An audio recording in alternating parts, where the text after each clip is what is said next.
on a sunny day. Cars and people are everywhere, all going about their business. At the high school, a math class is dragging on, the teacher's going on, and the students look beat. Junyoung's mind is wandering. She's got her eyes on Na Sung-gun, who's looking a bit under the weather. He's staring at his book, totally lost. Yun can't help but notice how good-looking he is. She's picking up on all the little details, like his new haircut. Yun's thoughts keep going. She figures Na Sung-gun's chill personality would fit right out in the country, even though he seems like a city boy. It's wild how quickly he became the school's prince after transferring. The teacher notices Na Sung-gun's not with it and calls him out. He tells him to solve a problem on the board. Na Sung-gun tries, but he's a mess, stuttering and sweating. He admits he can't do it, which ticks the teacher off. The teacher goes on about how they're behind the Seoul kids. Na Sung-gun doesn't back down, saying he's still groggy from his nap. The teacher loses it and turns to Junyoung instead. She rolls her eyes but goes up to the board. After some chalk scribbling, she's done. The teacher's impressed, even though he thought she wasn't paying attention.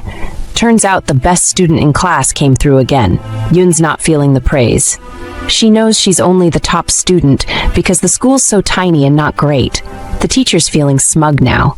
He lays into Na Sung-gun about taking school seriously and asks if he's sore about losing to a girl. Out of nowhere, there's a huge bang from the back of the room. Everyone jumps, even the teacher. Then the guy responsible lets out a massive yawn. The teacher realizes class is over. Students start packing up fast. The teacher's yelling at Kwon Beom-jin for being rude, saying it's his call when class ends. Kwon Beom-jin makes some excuse about needing the bathroom, fiddling with his belt buckle. The teacher's fuming, but finally wraps up class. He tells everyone to do their homework. The class gets noisy as some students head out. Na Sung-gun tries to apologize to Junyoung for the drama earlier, but she just tells him to move. She really needs the bathroom, so he steps aside. As she's leaving, she overhears a classmate trash-talking her to Na Sung-gun. The girl tells him not to bother with Yun, saying she'll just bring him down. Then she changes the subject to the nice weather and weekend plans. Yun's feeling mixed about the gossip as she rushes into the crowded hallway, lost in thought. She's thinking about how messy everything is, looking at her worn-out uniform and the world around her. The only bright spot she sees is Na Sung-gun, who stands out from everyone else in town. She figures that's probably not great for him. As evening rolls in and the mountains get dark, we see Yun hiking up instead of taking the road. She says her house isn't great for studying, so she usually stays at school. But her classmates' nasty looks and giggles have driven her away. That's how she ended up at this old building in the mountains. She found this warehouse-like place while wandering after her drunk mom slapped her. It's quiet like a temple and cool in the afternoons. Perfect for hitting the books. Peeking through the window, she's surprised to see the furniture looks pretty new. Someone must have been here recently. She goes to use her key but realizes the door's already unlocked. Yun sighs, knowing her hopes for an empty house are shot. Kwon Beom-jin's inside, and he looks up when she comes in. He yawns big as she sits at the desk. There are nasty rumors about him all over town, but he doesn't seem to care. After a bit, he asks if she wants ramen. She says she's sick of it, so he asks about eggs. That's when it really hits her who she's sharing space with. Yun had heard all about Kwon Beom-jin before they met. People say he lost his parents young and bounced around relatives' houses. When he came to their middle school, rumors flew that he'd beaten up a teacher at his old school and got kicked out. There were even darker stories about how his parents died. Yun realizes they never talked in middle school, even though they were in the same class. She figured they'd stay strangers forever, but that changed after about a week of using the warehouse.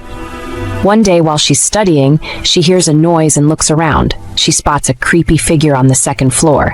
It's Kwon Beom-jin staring right at her. She lets out a huge scream. Continuing from before, she apologizes for intruding while packing up like prey at the mercy of its predator. He is completely bored as he descends the stairs, gaining left and right. Has to be his trademark at this point. Meanwhile, her thoughts are louder than her heartbeat, as she beats herself up for landing in his house, out of all the houses. the devil suddenly speaks, announcing that it isn't his house, and also stating the fact that no one has come into the house for a month, except her, of course. She realizes that it's an empty house, but curiosity kills the cat when she questions his business with the empty house. Sleeping, he says curtly, also questioning her thought when she makes a face that doesn't sit well with him, even though she denies his claims. He heads back to his resting spot while encouraging her to continue her study routine, but she is too stunned as she wraps her head around the drama.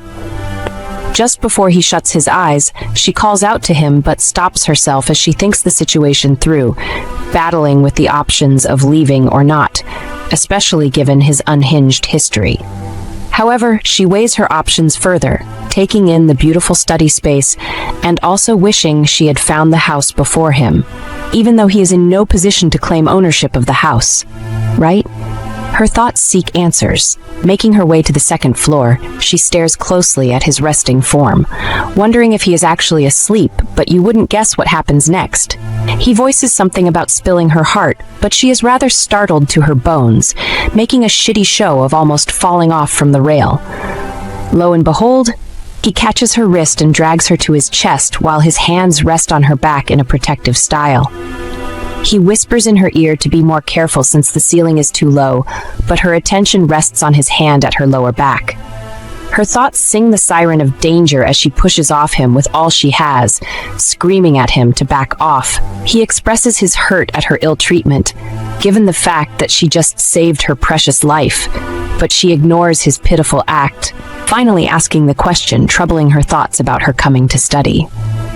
Moving on, he confesses to seeing her studying the day before, when he woke up already knowing it was her even from behind. Astonished, she questions the possibility of him recognizing her from behind, but then he explains her sitting position in the classroom, but she still wonders about the possibility. Additionally, he announces his plans to kick her off the front door if her plans were aimed at the bed, but judging the past 48 hours, her plans have proven to be more aimed at the desk instead, which brings him to propose coexistence. Furthermore, he explains their mutual need to accomplish their different goals, so therefore, making it possible to coexist as they won't get in each other's way. A moment of silence stretches between them, as each of them is left to their thoughts, but almost immediately, she breaks it, asking his reason for sleeping in an abandoned house, rather than his home. But then, he throws the question back to her.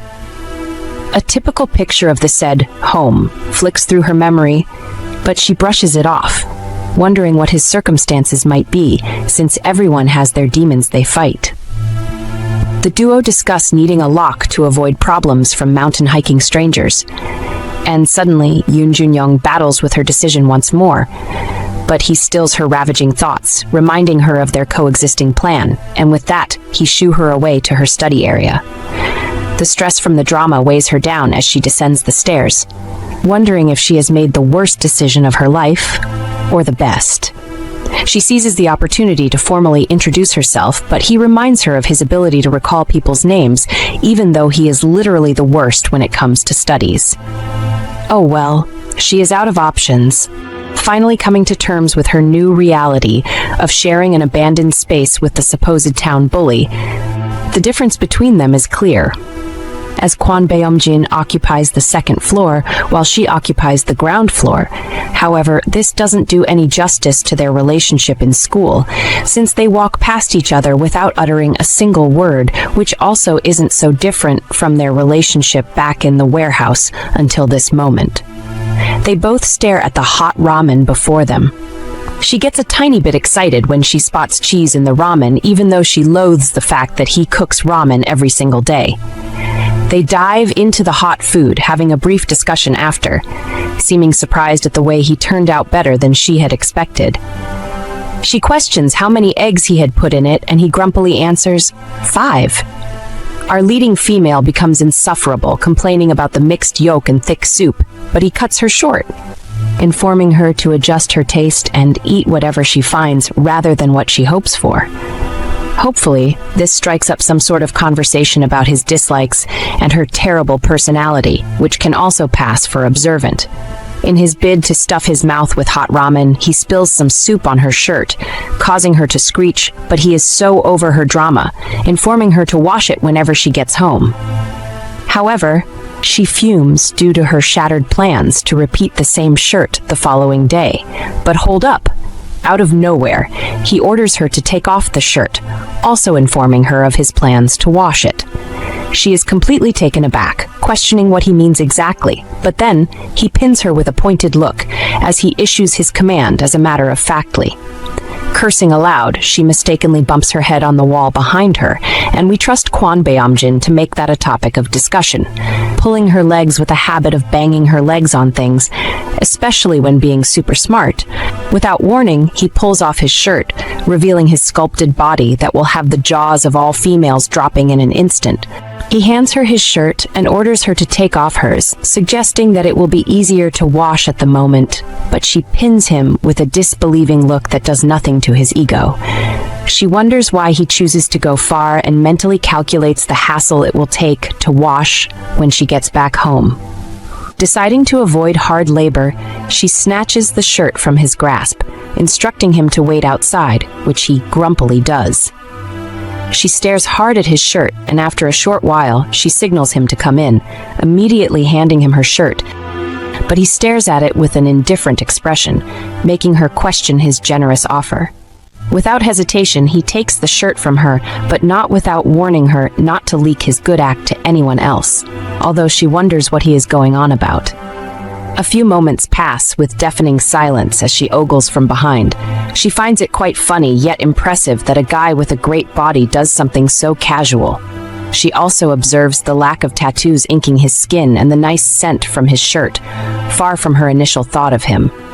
The very moment she inhales the scent, he catches her, questioning what she's up to. She is completely frozen, but then decides to put out a show about the innocent ramen, also seizing the opportunity to demand water. Junyoung yawns uncontrollably, signifying that it's time to go home, and at that very instant he awakes, making a stretching sound. She wonders how unbelievable his time for waking and her time for leaving is, and also wonders how quickly he senses his surroundings like a cat. She recalls the very first time they shared the house, and how she debated telling him about her departure, but she didn't need to worry because it was useless, as he always woke up just around the same time. He questions how she intends to go back home since it's dark outside, but her worrisome questions earn her a blank expression. She decides to salvage the situation, providing a torchlight, but he advises her to never walk around with the device, since she wouldn't want to make an official announcement of her precise time and location. With that, he retires to the kitchen and returns, revealing a wood stick.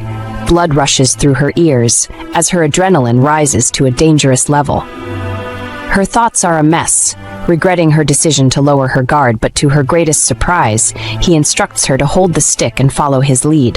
Hence, he sees clearly in the dark.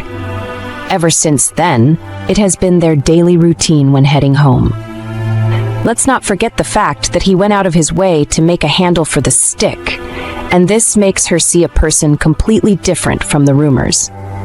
Disrupting her thoughts, he informs her of a hole in their path, but she strikes up a conversation about him looking like a cat, having some of their features, coupled with the fact his name signifies it. The conversation continues until she inquires about how she would go home whenever he doesn't show up, and his reply is without emotion, just informing her to use the sun to her advantage, though she revels in the impossibility of his answer. The remaining journey is accompanied by a deafening silence, and finally, they get to a junction where they both part ways. Junyoung heads straight home, only making her first stop when she reaches her doorstep. We are shocked to see a pile of empty bottles at the corner and a sad expression on her face, realizing her mother had drank yet again. She hopes the woman will. Without warning, a girl from nowhere bumps into her and laughs hysterically while apologizing mockingly. But then again, our leading female isn't about girly drama, as she offers her a middle finger in return. "Hey, you!" The girl screams at her, and her rival flashes the finger at her face even more, infuriating the hell out of her. Nevertheless, the sports teacher breaks off the unfriendly banter before it becomes worse. Junyoung isn't bothered about her rival, Kyesu. Instead, she is worried about the way she probably feels from being out all night in a drenched uniform the day before. She wonders if she has caught a cold. However, due to reflex, she lunges at the ball coming her way, but unfortunately, a brunette from nowhere comes into sight and knocks the ball from her head. She announces her intent to throw the ball, and with that, the ball moves from hand to hand, but they make a plan to exclude Junyoung from the game, which they succeed, sadly. Our leading female is obviously annoyed at their schemes, wishing they just hit her with the ball already. It is Na Sung-gun's turn to throw, and Hyesu begs him to let her throw instead.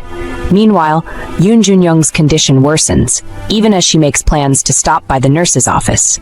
But then, out of nowhere, a ball hits her face really hard, and she collapses immediately from the impact. Na Sung-gun sprints to her unconscious body, pleading with her to be okay while they hurry to the nurse's office. Some hours later, her eyes pop open, taking in her surroundings and wondering what was pasted on the window of the room. Almost immediately, a nurse welcomes herself in, complaining of the hot temperature, until her eyes land on the heater, which explains a lot. She also takes a closer look at the picture pasted on the windows, ripping it off when she finds it quite annoying and funny. The room is lit in seconds, causing a sharp pain in her eyes, but the nurse's warm hand soothes her, replacing the sting from the light. The nurse questions her health, unable to decipher the main cause of her illness, and also warmly scolds her for not reporting her situation to the PE teacher. Furthermore, she suggests that she take the rest of the day off, as the classes for the day are almost over. She also announces the meeting she has to attend, instructing her to take some medication if the fever persists while leaving the office. Our female lead is lost in thoughts of a suitable resting place when she hears a familiar voice asking the nurse about her, but before she is left to guess, Na Sung-gun peeks into the room. Alarms ring in her head, just as she wonders what he is doing in the office, but the guy sits across from her, explaining how worried he is about her health, especially as it's his first time witnessing an abrupt collapse. He further pours out his guilt for putting her in an awful position, but she wonders what he is blabbing about, given the fact that she collapsed out of catching a cold. However, she decides to ride with the flow, blaming him for only checking to see how hurt she is, but he bluntly denies her allegations, pinpointing the fact that she looked a little bit out of the weather. He further unveils his thoughts about her plans to get hit, which makes him shoot the ball at her so she can rest at once. However, he states his regrets about shooting the ball a little bit too hard and apologizes, but she wonders if it's an honest apology, since she doesn't apologize much to decode a sincere one. After a minute of wandering thought, she accepts his apology, also stating that nothing is broken and a sudden relief runs through his body. Additionally, she informs him of the bruises sustained, which elicits a loud gasp from him, but she waves it off as they prepare to leave. She expresses appreciation for heating the room and covering the windows when he goes to retrieve the heater. An awkward silence stretches between them, and she takes the cue to exit the room, even though she is shocked at how easy it is to be appreciative, but you wouldn't believe what happens next. He gently grabs her wrist and steadies her, whispering the need for her to be more careful when moving, and at that exact time, appears from literally nowhere, making the situation most awkward as the trio lock eyes with each other. Realization suddenly strikes her, knocking Na Sung-gun's hand off her shoulder, but he goes to stand in front of her frail form, copying a move from one of those action movies. Summoning his long-lost courage, he inquires about Kwon Beom-jin for stopping by the clinic, also informing him of the nurse's absence. However, the latter just stares at them, maintaining absolute composure. Our leading female side-eyes her protector, wondering what has gotten into him, but her thoughts immediately drift to the guy standing opposite them. She is confused at his appearance in the nurse's office, 100% positive he isn't there to check on her, and at that very moment, he proves her thoughts right as he walks past them to the counter where he drops a drug card. With that, he walks out of the room, shutting the door behind him, and only then does the self-acclaimed protector breathe out a sigh of relief. He confesses to not being completely free around Kwon Beom-jin, which she concurs to though in her mind, as she has proven to think a whole lot. She also thinks about the drugs he returned, wondering if he is sick, and making a mental note to reserve the question for later. Na Sung-gun calls back her attention to planet Earth, offering to walk her home, but he is quite shocked when she refuses his offer, walking out of the office in the same vein, her mind once again drifting back to the mess she calls home, a mess that isn't for the public's eyes. Fast track to later in the day, she eyes the locked house, wondering why her partner has yet to arrive. She settles on the desk area, mourning her lost strength, but she summons determination to study given that the school's exam is around the corner. However, she also vows to never lose her first-place spot to anyone because it's an award and title she has proudly earned by just her ability, and not especially in a school like hers. The determination slowly dims as she keeps looking at the bed with sleepy eyes, losing the battle of needing to concentrate. Minutes later, we see our female lead sprawled on the bed while thinking about the fact that she might be severely punished for inhabiting his area, even though it's for a little while.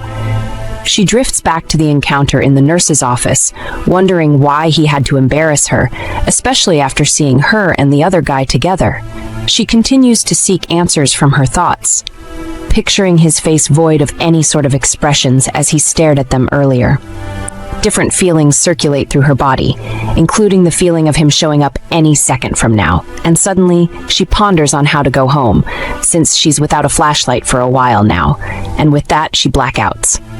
It's past midnight, and our leading female is sleeping soundly on the bed when she feels strong hands on her wrist, locking her in place. Eyes wide open, she delivers a punch but stops halfway when she finds out it's her coexisting partner, and after a little bit of silence, she screams at him to let go of her, kicking him hard on the stomach. He bumps into the low ceiling, sending her a death glare, but in her defense, she claims that he pinned her in a type of way. Getting annoyed, he states his reason for his actions, as he thought she was someone random, and she waved him off, clearly stating the fact that he should have known she would be the one. "Are you kidding me?" he questions, also asking her what the time is, but she is stubborn, claiming she doesn't have a single idea as she just woke up. Only then does he announce that it's 2 a.m., shutting her smart mouth up. He continues his brotherly advice on how she shouldn't be in the middle of a mountain at that hour, also advising her to lock the door if worst comes to worst, but she gets defensive once again, inquiring how he would have made it in if she had locked it. He simply informs her to sleep at home next time, pinpointing the fact that the second floor isn't her area, but guess what? Junyoung is blinded by rage as she pours out her emotions about feeling unwell throughout the day, screaming at him to use his before forever, if that is possible, since she is on her way out. After a moment of silence, he voices his intentions of following her, but she refuses, emphasizing the fact that he almost attacked her a few minutes ago. He also emphasizes the fact that she got hit by a ball, but stops the moment the words are out, even loathing himself for revealing much, but it's too late as she stares at him with wide eyes, finding it hard to believe that he's actually worried about her. Continuing from before, he inquires about her decision not to take drugs in the nurse's office, and she fills him in on how she slept the whole day, which has resulted in her feeling a little bit better. Still playing Big Brother, he questions where her body hurts, and she tells him, mentioning some body aches here and there. He tells her to wait on the bed while he descends the stairs in search of whatever, and her voice echoes through the room, instructing him to turn the lights on henceforth, or else he will end up badly if he falls. Returning the concern, he questions who she is to be concerned about him while in a fragile state, but she screams, emphasizing the fact that she worries about herself more than him, since she will be the first to witness his demise. But then she recognizes the medicine in his hands as the one from earlier, announcing her descent.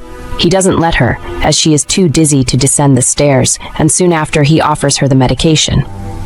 Getting nosy, she questions if he had gotten hurt, but you wouldn't believe what he says next. "I've got period cramps," he announces, but she's even more shocked at his ability to make a joke.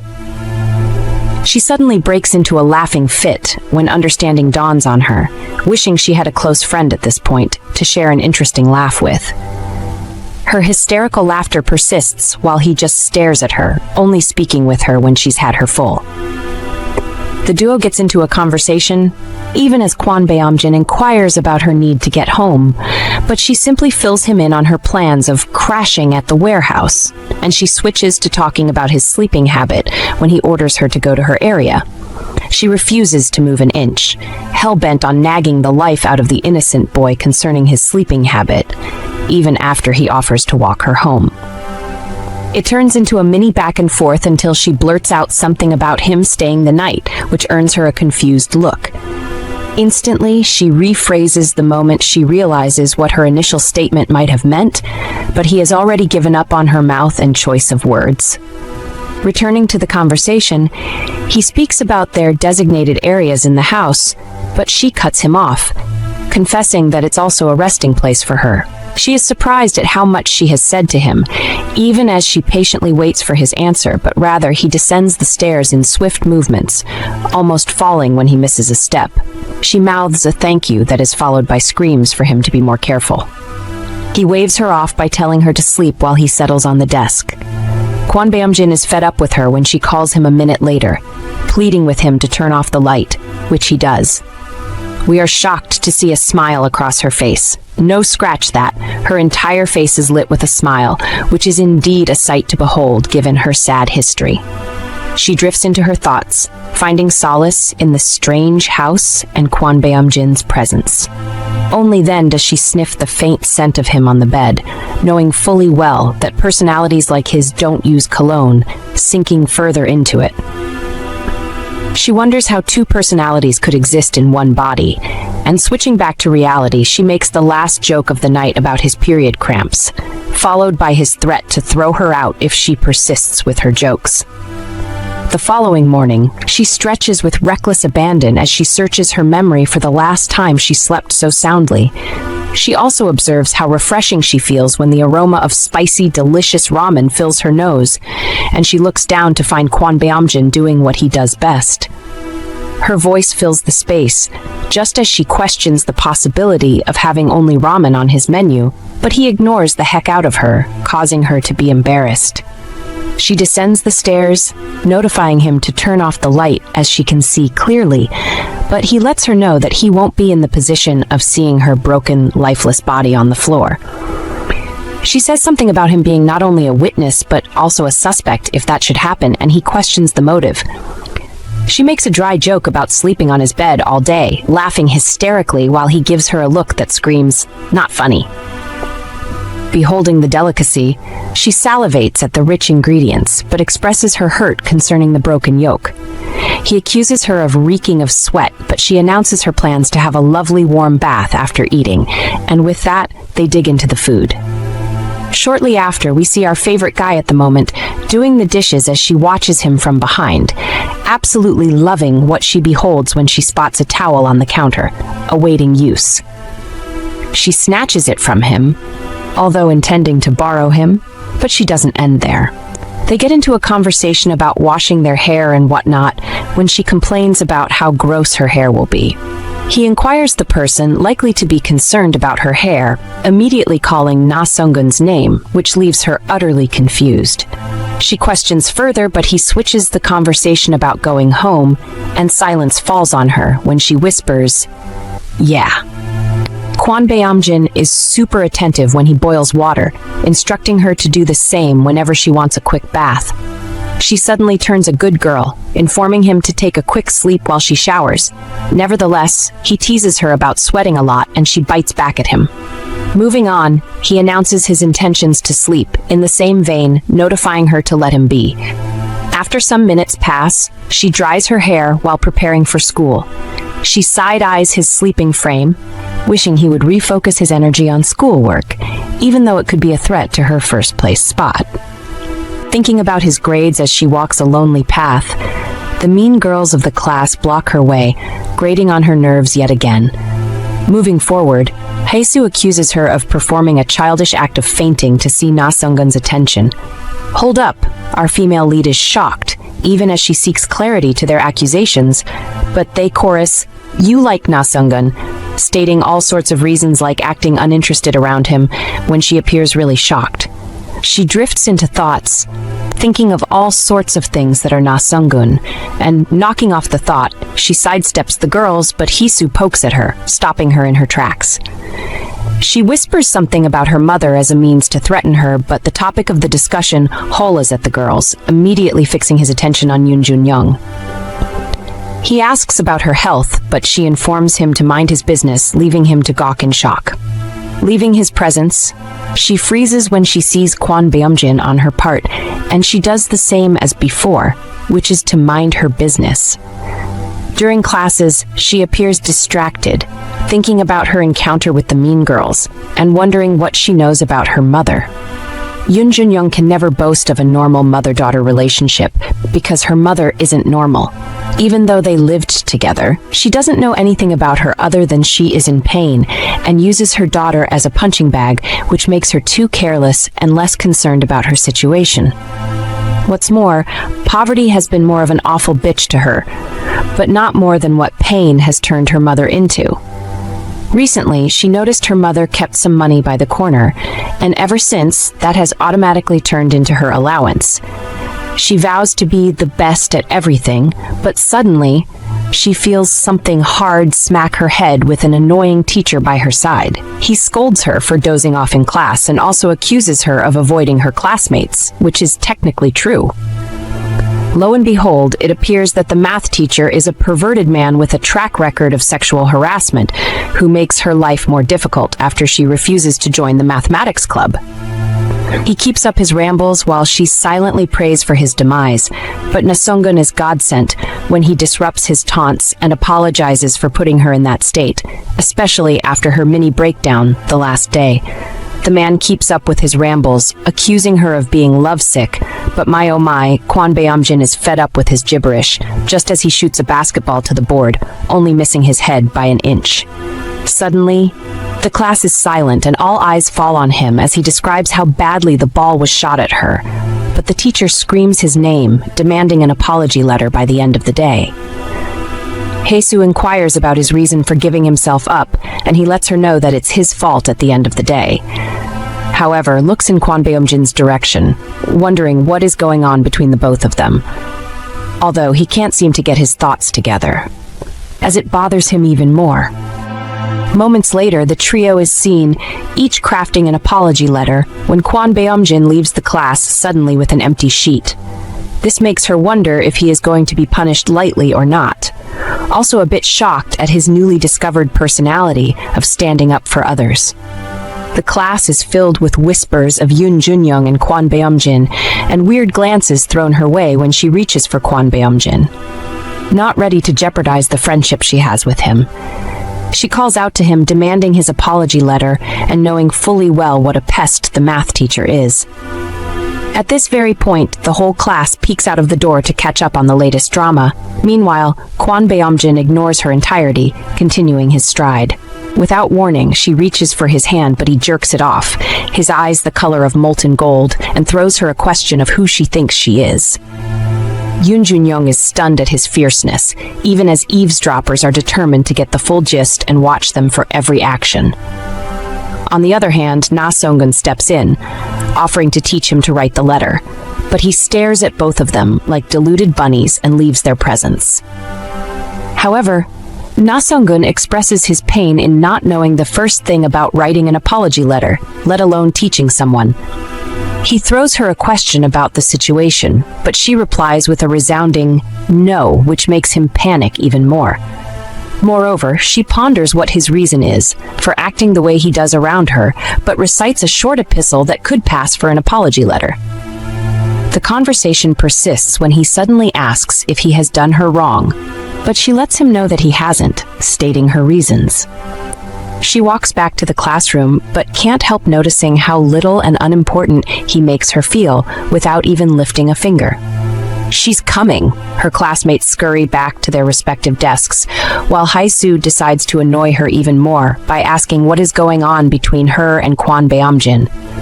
Our leading female isn't about to put up with her nonsense, asking if she has some sort of feelings for her, but the other girl screeches in denial. Junyoung informs her to mind her business to have a shot at love as she makes her way back to her desk. The remaining school activities breeze by fast, and in the next scene, we see our leading female making her way to the mountains. She wonders if her partner is in the warehouse, as she needs answers to her questions about his attitude towards her. Even though she has already thought of the possible answer, keep their friendship a secret or protect his image. Her thoughts jump from questioning him to studying for exams as she draws closer to the house. She contemplates sleeping in the house if doesn't show up, but the latter wins as she would prefer sleeping there to staying with her mother. In the midst of this, she recalls what Hyasu told her earlier concerning her mother. She knows quite well it's because of her newfound acquaintanceship with Na Sung-gun, making a mental note to avoid him. She also comes to the realization of engaging her mother in a proper talk. Nonetheless, she pushes all thoughts to the back of her head when she finds the door unlocked. She reaches for the handle, but freezes midway, deciding to tiptoe her way into the house to scare him, which serves as a revenge plan for his cold act in school. "Hey, Kwon Beom-jin." She boos, but she is suddenly crashing onto the bed with his hand firmly placed on her neck, freezing when he discovers the trespasser. He apologizes, but she curses him as he explains how freaked out he is. Nevertheless, she pays him no heed, demanding water and screaming at him to turn the lights on while he runs down the stairs. Almost immediately, he hands her a glass of water, but doesn't meet her eyes, and she can't help but notice how different he is in school. She makes a joke about dying from suffocation sooner than falling, making him apologize once more. He warns her not to play games like that, but she's adamant, kicking him and crunching her legs in pain when he announces that he's more athletic. She concludes that he is made of rocks and gravel, and not the flesh he parades with, but switches immediately, asking him about the basketball act. He confesses to having bad sleeping habits, especially when he has a nightmare, but she finds it hard to believe, given that he has been on a sleeping spree for the longest. He admits to that as a reason for always coming around the warehouse, but switches up the discussion real quickly. He questions the reason for coming back to the warehouse instead of heading straight home, mainly because she spent the night there. He also accused her of reading too much M, which she doesn't deny, saying it's the only thing going for her. Standing to her feet, she informs him to write his apology letter, hence the offended teacher is a stubborn cow who wouldn't let it slide. He also accuses her of having fun with Na Sung-gun while they write their letters, but she gets offended, notifying him never to bring Na Sung-gun into their conversations, returning to her area to study. Later that night, the duo is seen walking down the street and he suddenly stops in his tracks when he notices the street lights are off. He inquires about the location of her house, but she lets him know that she could continue the journey alone. She also makes a joke that earns her a fierce look from him, but she pours some ice, letting him know that the street is safe. Suddenly, he points at a sinister figure, and chills run down her spine. Nevertheless, she tells him to escort her to her front door if he really is worried, even though she doesn't need to say so. As they approach the figure that she recognizes as her mother, she runs to the woman, pleading with her to come back home. But you wouldn't believe what happens next. She sends her daughter crashing into the hard ground, pummeling her with everything she has. In the midst of the drama, she locks eyes with Kwon Beom-jin, mourning her now exposed secret that could pass for her greatest weakness. Her heart rate skyrockets as her mother continues to do her worst. But at that very minute, she feels warm hands envelop her, blocking her supposed blows. She whispers at him to move, which he does, as she goes to face her so-called mother. Grabbing her hands, she pours out her raw emotions concerning her mother's cruel actions, letting her know that she only abides by the rules and standards she has set for herself. She screams at her to quit acting like she cares, flinging her hand out of her grip as she walks away. Meanwhile, the sinister woman eyes Kwon Beom-jin, who hurriedly introduces himself and drops a good word concerning how hard her daughter studies. The woman looks like she is about to say something, but stalks away, leaving him to mourn his batteredness. The following morning, Junyoung appears to be reading, but deep down, she's lost in thoughts of everything that went down the previous night. She feels so ashamed after the incident that she makes a mental note to avoid him at best, even though it's hard, given their history as classmates and coexisting partners. She recalls the very moment he shielded her from the blows her mother threw her way, but she snaps out of it as she goes to submit the apology letter that is probably filled with insincere apologies. Walking out of the class, she spots the resting form of Kwon Beom-jin and the students who gossip about his wounds, feeling terribly sorry for him. Approaching the teacher's office, she observes the number of students peeking into the office, which makes her wonder if a celebrity has shown face in the school. Walking into the office, she beholds a woman too perfect in the grand scheme of perfection, and who basically doesn't belong in the shabby areas, her brain already guessing who she is. Feeling slightly uncomfortable, she decides to return later, but her name from the teacher's mouth has her stopping in her tracks. He invites her into the office, introducing her as a first-class student, but the woman tells her about her son's report during their sports activity, and that confirms her suspicions about her being Na Sung-gun's mum. Junyoung feels really uncomfortable at this point, as she lets the woman know that it isn't a big deal, but she insists on apologizing on behalf of her son, saying things about caring for the students of the school. Finally, she announces her plans to build a gym in the school, also given that it's her hometown. She also voices her hopes about teachers being more open-minded about the students' health, citing the issue of her son writing an apology letter which he never did in his previous school. She directs her words toward the math teacher, who sweats profusely at this point. "Mum," Na Sung-gun yells, interrupting the mini-meeting, and she takes that as her cue to leave, slipping out an envelope for lunch and exiting the office at once. Mr. Kim, the math teacher, already hates her guts, but the pot-bellied man advises him to watch his words. However, Junyoung interrupts their chatter, saying something about her apology letter, and he simply tells her to leave it wherever. Junyoung exits the office, striding in the direction of the class when Na Sung-gun's mum calls out to her, and the lucky prince takes the hint to introduce his mum to her, and she makes a joke about her son causing trouble. Our female lead repeats what she said earlier about building a gym, which elicits confused gasps from her son, but she senses the awkwardness and decides to remain silent.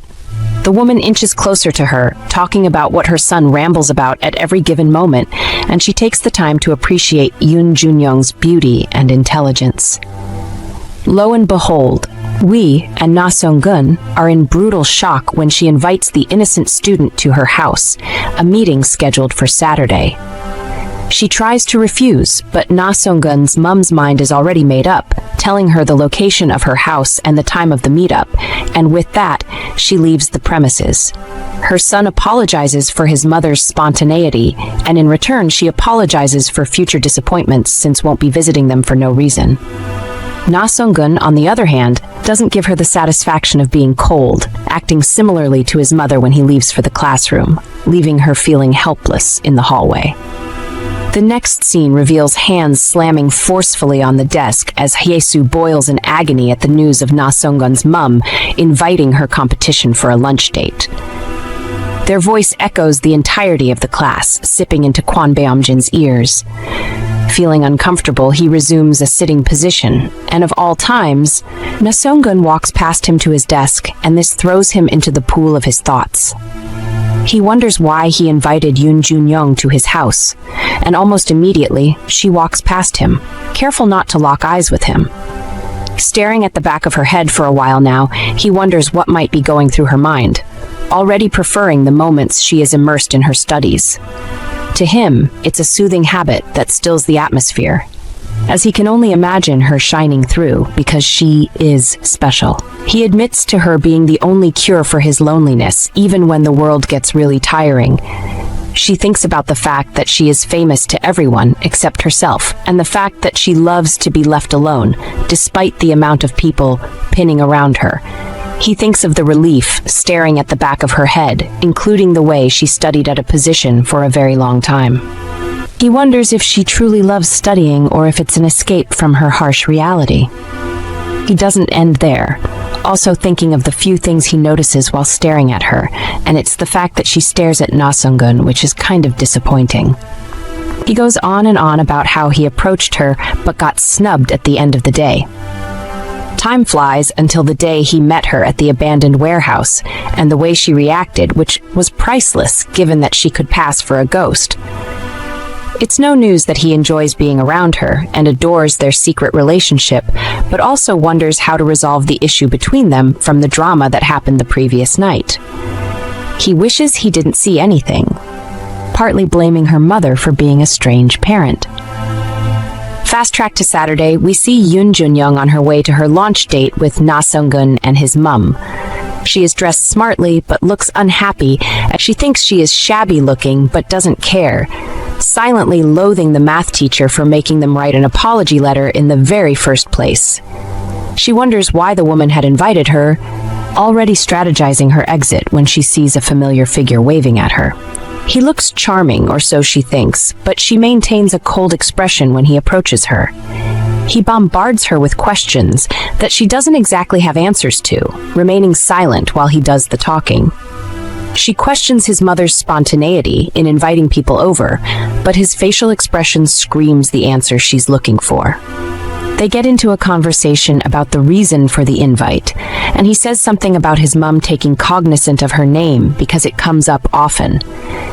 Soon after, they switch to a conversation about the apology letter, the math teacher's discrimination, and Kwon Beom-jin shooting a basketball at the teacher. This makes her think about what could possibly scare him, and a way to ask him when he disrupts her thoughts, and converse a little about inviting Kwon Beom-jin over.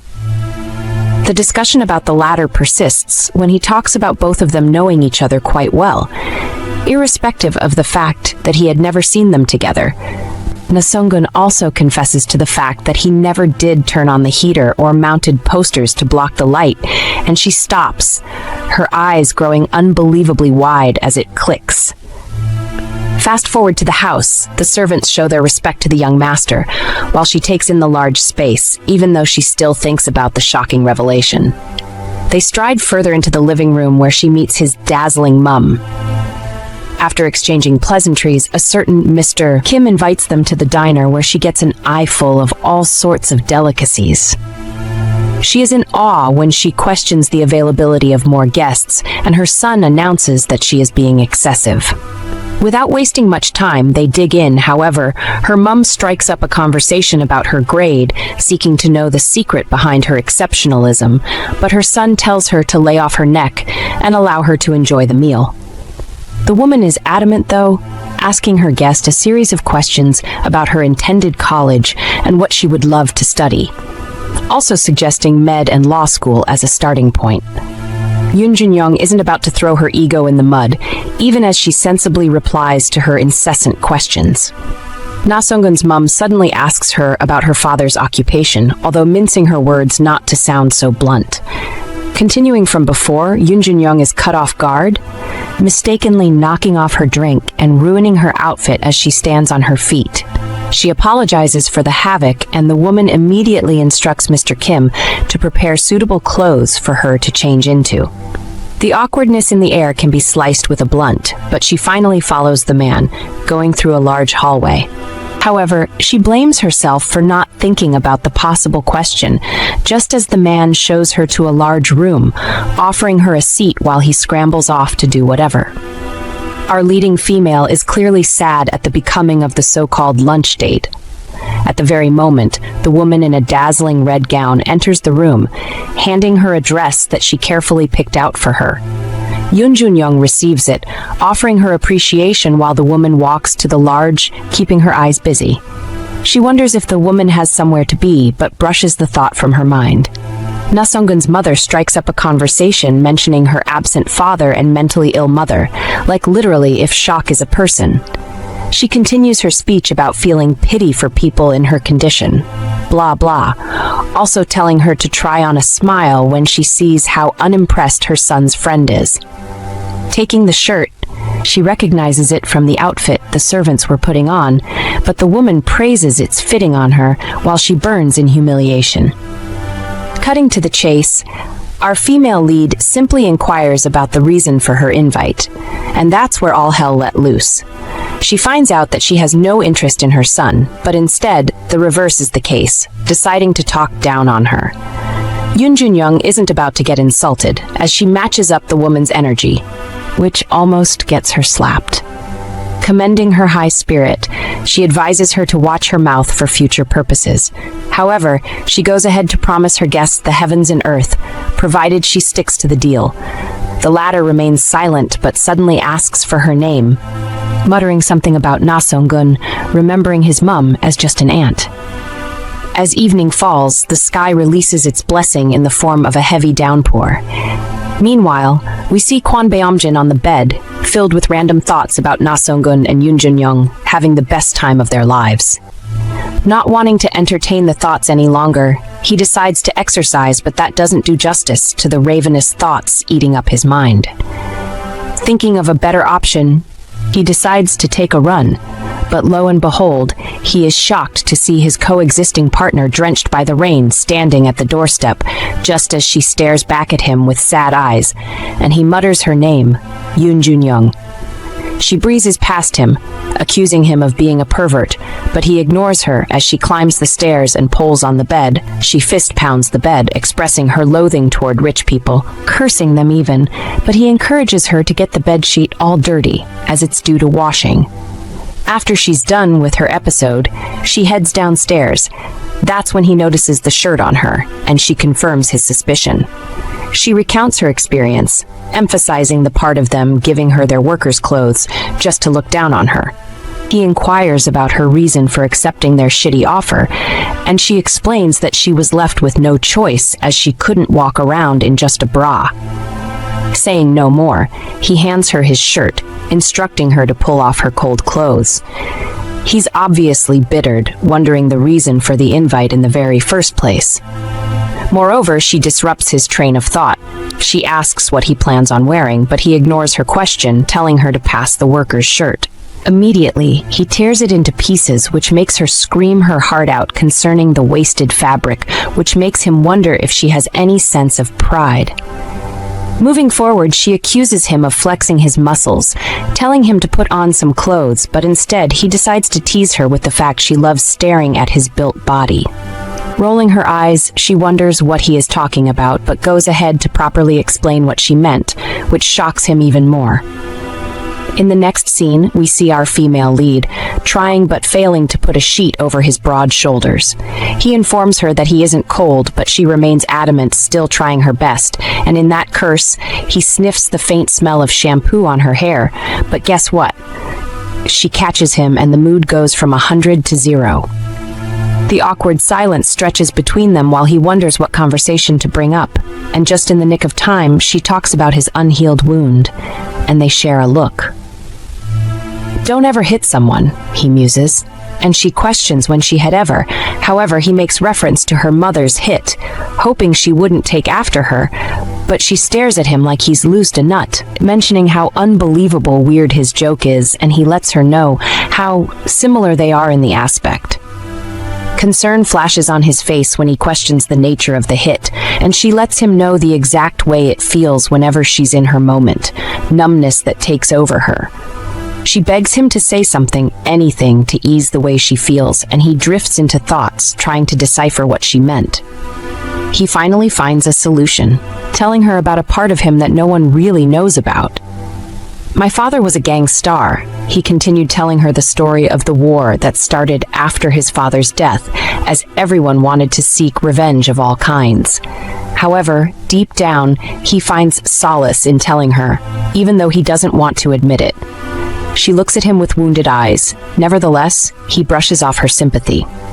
Moving on, she talks about being in a better place than she is, also asking about what harm a dead king could do, when it's his officials people should be afraid of, and this leaves him in wonderment about what on earth she is talking about. She questions if the father had hit him, but he tells her not to say weird stuff since he might have probably hit someone else. Hellbent on taunting him, She talks about his strength as an inheritance from his old man, also mentioning his sleepy habit, but then realizes that tough guys do not sleep too much, which he concurs with. She further teases him about sleeping at least 18 hours a day, out of 24, but he makes a choice of going to cook ramen than engaging in her trap of friendly banter. He encourages her to read or whatever, but she is without her book, even as she reminds him to boil an egg. They get into a banter that has her announcing how she barely escaped at the hands of a witch trailing behind him. He stops to look at her, their eyes at the same level, and you won't believe what happens next. He tucks some hair behind her ears, going to caress her lips, but holds himself, and talks about getting her a towel, else she catches a cold. She makes a snarky comment about his clothless body, but he ignores her while her mind reels on what just happened. The following day in school, we see the duo in their respective seats, but her mind is a big mess, trying to understand what the deal is with her partner. She reflects on every single kindness he has shown her, but she knocks herself out of it, making a decision never to be swayed by his act. Suddenly appears out of nowhere, asking if she's fine. As the gentleman he is, he returns her clothes, but this only makes her uncomfortable, because Haesoo and her group send death glares her way. Furthermore, he renders an apology on behalf of his mum's actions towards her, and only then does she discover his ignorance. A teacher comes into the class, cutting off the awkward conversation and informing everyone to settle down. He speaks about a group project, urging everyone to find a suitable partner, while the class president, who is nowhere to be found, will make a list. Internally, Junyoung expresses her hate for group projects because they are bothersome and noisy. She's definitely just fine doing things by herself and silently hating whosoever pushes the agenda of socializing. Her thoughts persist, suddenly feeling the need to pair up with a nonchalant Kwon Beom-jin, as it will not raise any suspicions about their friendship.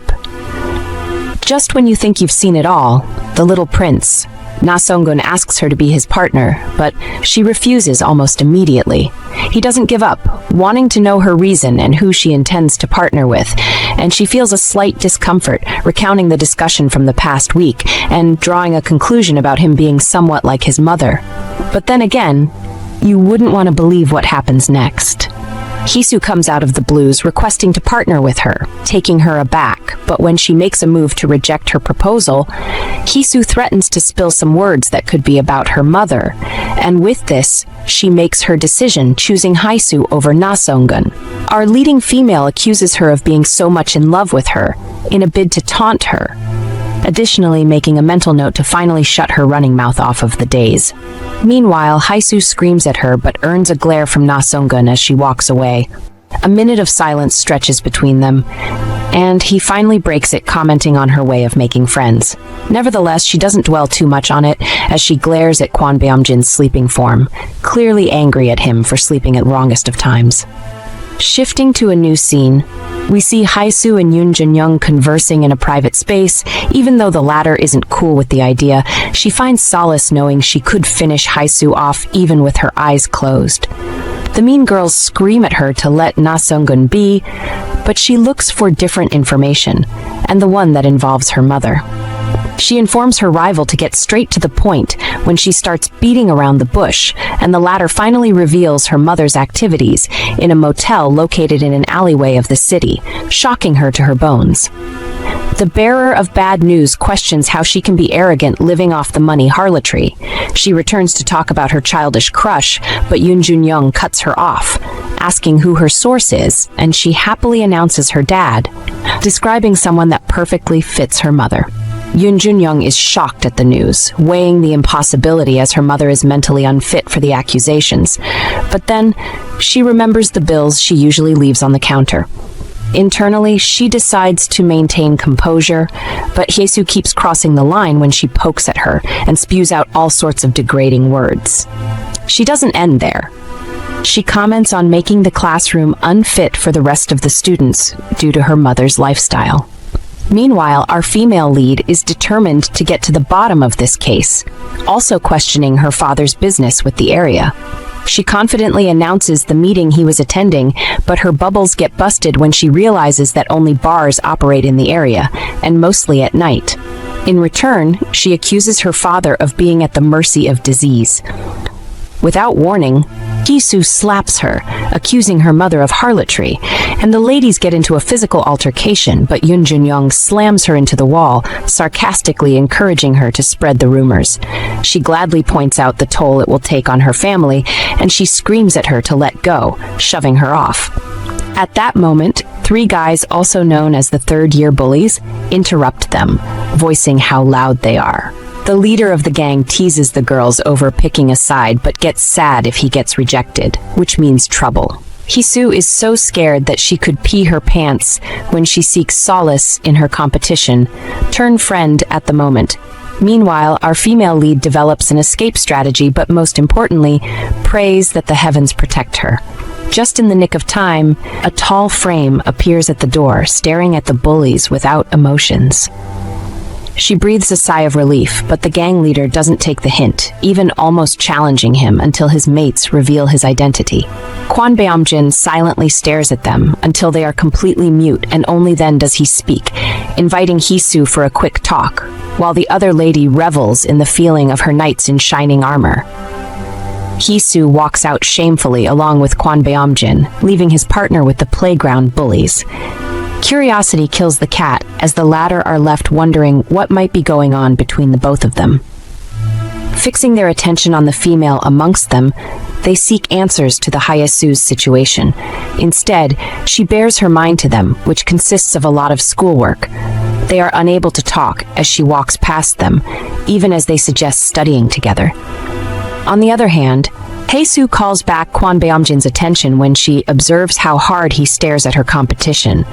She inquires about his intent in calling her, and he simply asks where she got her hairpin.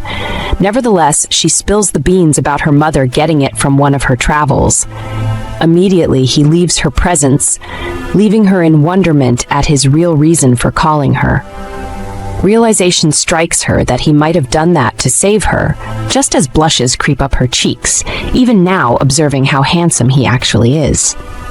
Later that day, we see Junyoung making her way to the cabin as she thinks of the possible reason for Kwon Beom-jin demanding Hyesu's presence. On reaching the house, she beholds the locked door, getting pissed over again about the drama that played out in school. She settles on the desk, kicking the chair out of anger at going to the rooftop in the very first place. When she calms down a little, she remembers what Haesoo said concerning her mother, wishing it was all a lie.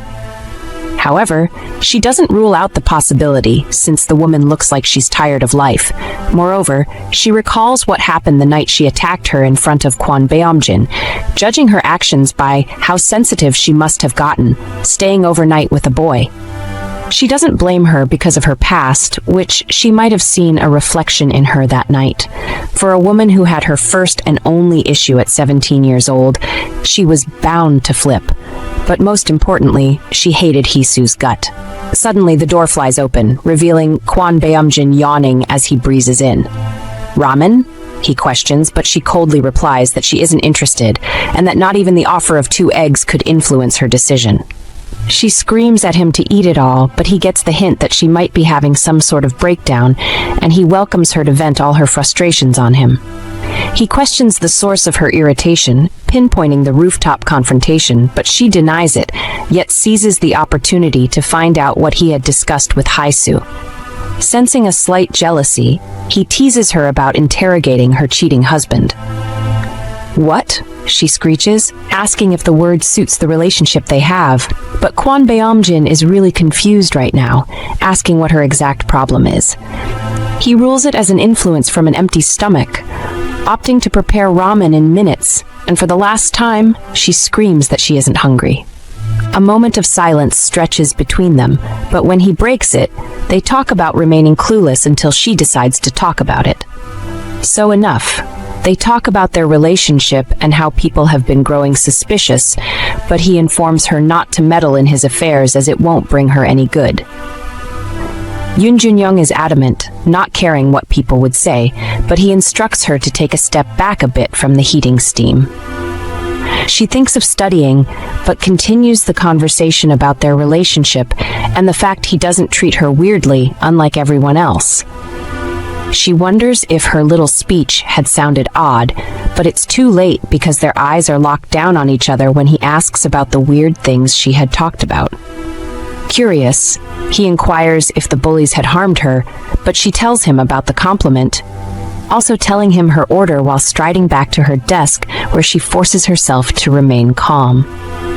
Later that night, we see the duo descending the mountain, but Junyoung is buried deep in thoughts about her drama with Kwon Beom-jin. She regrets ever acting out as she doesn't know what he thinks of her anymore. She wishes he had been clear from the start, taking note of how surprisingly nice his voice is. Also, she recalls what he had said about being bad for her, but guess what? She doesn't care one bit, especially when it comes to the rumors circulating about his personality. She has sweaty palms, which makes her release the handle she held onto, and he makes a comment about wrapping it with a handkerchief instead of tape, and she sings the gospel of him being super nice. Moving on, she informs him about her plans to go to the motel alleyway, and he stumbles upon hearing it. She shows concern that doesn't last for a second, also telling him to forget about what she said, but he grabs her wrist, seeking her reason, and she simply answers, "My mum." His expression is indifferent, but deep down, he feels sympathy for her. And this is the same with Junyoung, who tries to muster courage even though she feels nervous about the coming weekend.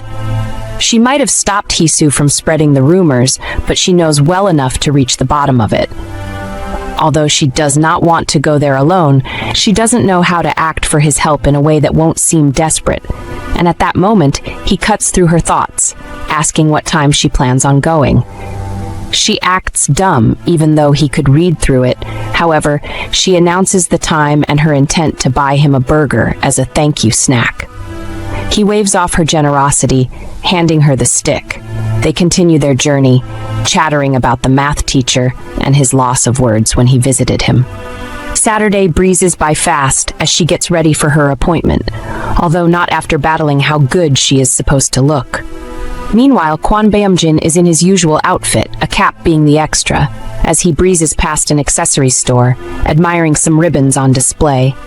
She goes to join him when he stands in front of a hardware store. And when she questions his plans, he spills the tea about getting a waterproof sheet for the leakage in their house. Moving on, an elderly man disrupts their conversation, inquiring what they need. And to our greatest surprise, he fixes his cap on her hair and goes to talk to the shop owner. He's out in a bit, and they continue their journey. Meanwhile, she inquires about his reason for the cap, and he reminds her where they are headed, instructing her not to stick too close, but the shop owner stares at them in a somewhat condescending manner. The next scene reveals the duo in a corner, searching the area for any sign of her mother. He questions what her plan is, and she gives him an answer that relates to going into the motel to ask for her mum. His gasp is priceless, but he gives her a long speech about the rumors that will spread once she goes in there. She's positive that no one would recognize her, while he does a good job of telling her about the rumors that stick like a tattoo and even end up getting exaggerated as the day goes by. She guesses that he's talking about himself, announcing that she's joking when he gets unbearably serious. Switching back to a serious mood, she refers to the rumored incident from his former school, also wondering why people seem to be scared of him when he is such a nice soul, except for his height and build. Suddenly, he hugs her, shocking her to her bones, but before she can think far, he whispers about the person who just passed, letting her go when it's safe enough. She taunts him about hugging her, and he falls into the trap, only going speechless when she says something about getting scolded. Not able to share the close space with him any longer, she walks out, suggesting that they walk down the alleyway. Striding behind her, he grabs her wrist and drags her back into the corner, warning her not to walk around randomly, also announcing his intent to go the other way. Junyoung is in a pool of emotions when she drops to the floor, wondering why she overreacts to physical touch, partly blaming it on the absence of her dad. Some voices pull her off her pity party, recognizing one of them as her mother's. She watches as the mean man treats her mother in such a degrading and humiliating way, only wishing to rescue her mother from the world of suffering she is so used to. Loathing herself even more, she knows that she can't fulfill any of her wishes because she isn't a normal kid with a normal mother. She is mentally, physically, and emotionally broken when Kwon Beom-jin appears by her side, but she doesn't care what he thinks any longer, as she expresses her hurt concerning the woman she calls mother. He offers to bring her over, but she stops him, telling him to let her be, as she continues pouring out her emotions, although he is unable to watch her anymore, hugging her entirety in an instant.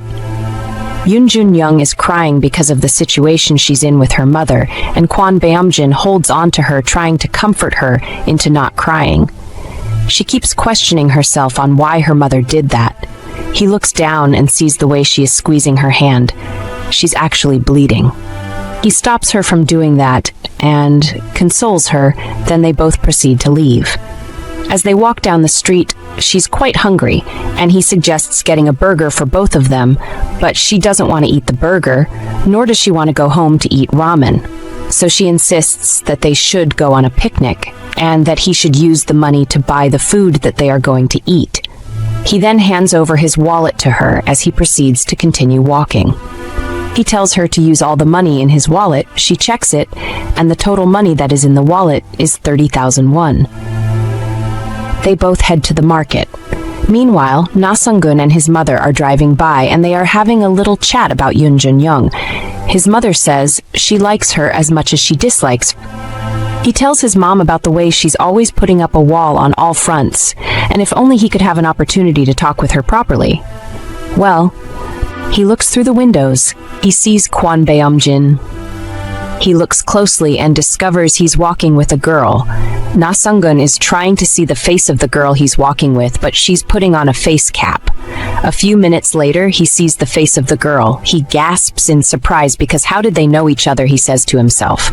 He tells his mom bye and leaves the car to go get Junyoung. He slams the door as he leaves. He is following them both because he's upset that Junyoung is friends with Kwon Beom-jin. He keeps murmuring to himself and finally loses sight of them. He stands there wandering in deep thoughts on where they might have entered, but he's low-key pissed. So apparently Kwon Beom-jin and Junyoung branched into a store to get what they are going to cook. They get home, and Junyoung is being so authoritative and sassy, she starts making the sandwich. He comes to help her so they can be fast and eat, so she lets him help. He's done and she's still making hers, so he heads out to go spread some newspapers outside because they are going to eat outside. As he's coming back inside, he stumbles on her at the door. She's holding both sandwiches and she hands them over to him and goes back to get milk. She's finally done. She comes to sit beside him outside, and she wishes she has a phone or something with her for her to take pictures with because it's such a lovely sight to behold. It's a new day. She's done preparing, and her mom drops money for her, knowing fully well that the money isn't going to be enough for her to get into college. She sighs as she walks out of the room and heads out for school. She is walking down to school, smiling as she remembers how the picnic with Kwon Beom-jin went. She chuckles and thinks of asking him to get ready for another picnic on Saturday night. Well, whatever. She reaches her school, and the first person she sees is Kwon Beom-jin. It's Na Sung-gun again. He tells her hi, and she responds the same. After all the greetings, he tells her to wait up after school because he has something to tell her. She grumbles as she brings out a book and pen out from her bag. Beom-jin. Someone calls out to Kwon Beom-jin, and Junyoung immediately hears it and turns to see what that is. Well, it is one of their classmates. Her name is Hye-soo. Junyoung is low-key annoyed by the fact that she actually calls him by his first name, but she's never called him that. Anyway, Hye-soo gives him a note. He opens it. While he's reading it, he's smiling, and that makes Junyoung more desperate. She wants to find out what he is reading by all means and why he would smile. A teacher then walks into the classroom smiling. He calls out for Kwon Beom-jin's attention. What? Why does Junyoung question herself on why everyone is smiling with Kwon Beom-jin today? She asks herself. Kwon Beom-jin and the teacher leave the classroom. She's patiently waiting for him to get back so she can ask him what's going on. But it's been an hour and he isn't coming back. All of a sudden, one of the students comes into the class panting.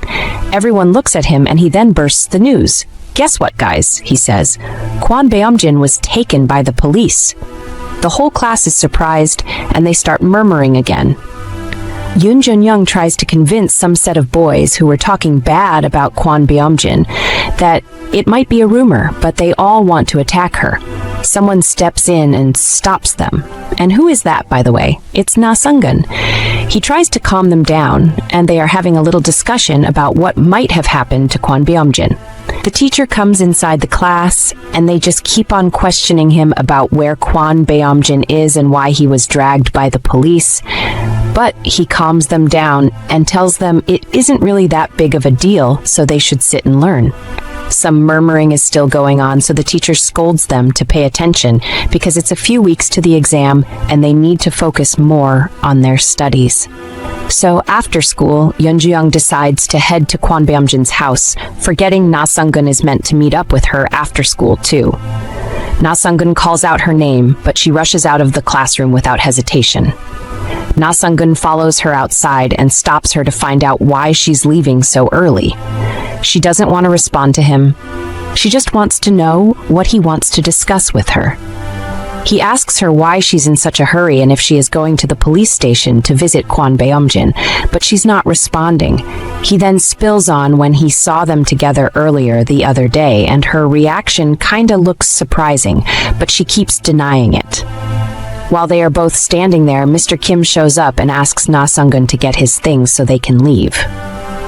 He asks why he came to pick him up because earlier he doesn't remember his mom telling him anything about coming home early, but Mr. Kim broke the news to him that a few days back near the city there was a mugging, and the prime suspect of the case is in his class. Junyoung is now captured in the story, so she asks Mr. Kim who the prime suspect is, and he says it's some kind of guy named Kwon Beom-jin or so. She starts defending him. Na Sung-gun sees all these things, and he's sad because how did they get that close for her to talk about him this way? He then assures Junyoung that he is going to get to the bottom of the matter. Na Sung-gun walks up to Mr. Kim and asks him if it is going to be possible for him to find out all the information needed before dinner, and then he nods. After that, they both head home. Na Sung-gun is eating dinner with his mom, and she's asking about the suspect, Kwon Beom-jin. She's just making sure that her son doesn't interact or associate with those kinds of kids at school. She then asks Junyoung. She wants to know if they are close as well, but unfortunately, he tells her they know themselves already, and his mom starts yapping about her, insulting her and all. His mom tells him about how asking Mr. Kim to help him get to the end of the matter. You can see the disappointment in Na Sung-gun's face. He stands up immediately and excuses himself. He goes to the balcony thinking about the whole situation and realizes that Kwon Beom-jin is actually innocent. He thinks of a way to prove it because his mom knows people who are in a higher position than the chief of police, so they'd probably believe him. He's in deep thoughts thinking of what to do and how to help. He doesn't even want Junyoung to get involved. The next day, Junyoung isn't happy about any of these issues that have been going on. She hasn't seen nor heard from Kwon Beom-jin, and she's not comfortable, so she decides to go by herself because she can't rely on anyone. She heads to the police station and forges a fake complaint about losing her wallet the night before. They tell her to describe it, and she does. All of this is a plan. The more they tell her to keep describing the features of the wallet, they keep entering inside, and she gradually follows. Luckily for her, she sees Kwon Beom-jin and he sees her as well. No words to be said. He mouths for her to leave, but she flares internally, wondering why she should, given how frustrated she feels. The officer returns with the news of not seeing it, however, promising to give her a call if they find it. Moreover, she is taken aback when he questions her relationship with Kwon Beom-jin, and she wonders if she is too careless to have been caught, but she decides to go with the flow. She confesses to the fact that they are classmates, but his next question throws her off guard. He inquires about the probability of being out with him on the night he was arrested, and now she is actually shocked, wondering how he knows. Slightly confused, she questions if the mugging had happened on Saturday, and the expression on his face tells her all she needs to know. Piecing 1 and 2 together, she discovers he isn't the culprit, since they were together on said night. She wonders why he doesn't say anything, having a hunch that he's trying to protect their friendship. Nevertheless, she goes to say something, and he goes wild. Screaming, he accuses her of being a stalker, surprising the officer since he hasn't uttered a word ever since he was arrested. He screams at them to take her away, in the vein, also swearing his innocence, although he admits going to the motel for personal reasons that won't spill. The officers are tired of his screams, entering his cage to keep him mute, even though the screams persist. Wondering, the officer questions while he suddenly behaves wildly but returns his attention to Junyoung. He continues questioning about Saturday night, but she cuts him off, speaking of her missing wallet, and he respects her wishes. She requests his contact information, but talks about his ability to keep secrets, pleading with her to call back if she remembers anything, and with that, she exits the station. Though the officer has a hunch about their relationship, he wishes she would speak up quickly to be able to provide him an alibi. He understands their effort to protect their motel affairs, but wonders what sort of motels take in minors in the middle of the day. Back in school, Junyoung beats herself, thinking at what point things turned sour, as she recalls their short trip to the motel alleyway. Her thoughts drift to the look on people's faces when they find out about their recent activities together, especially as they are the targets of the town's next gossip. She doesn't blame him one bit, clearly understanding what he was trying to do, but also pondering on what happens when truths finally come out, the possibility of the rumors affecting her college admission, or worse, if her mother finds out. Getting nostalgic, she remembers the fun moments she enjoyed with him, knowing everything would be lost in history since he wouldn't be released until the real culprit gets caught. Her thoughts begin to turn negative when Na Sung-gun comes along, disrupting her train of thought. He shows concern regarding the issue with Kwon Beom-jin, trying to be the ray of sunshine amidst the thick darkness. He makes a comment that doesn't bode well with her, and she replies to him with the same energy, making the conversation awkward. Moving on, he confesses to having a likeness for her, telling her all sorts of things that people say when they might be in love. She never knew it had gotten to the point, but she declines his thought, although appreciating him to avoid sounding so rude. He tries to persuade her, but she clearly lets him know that his offer isn't enough.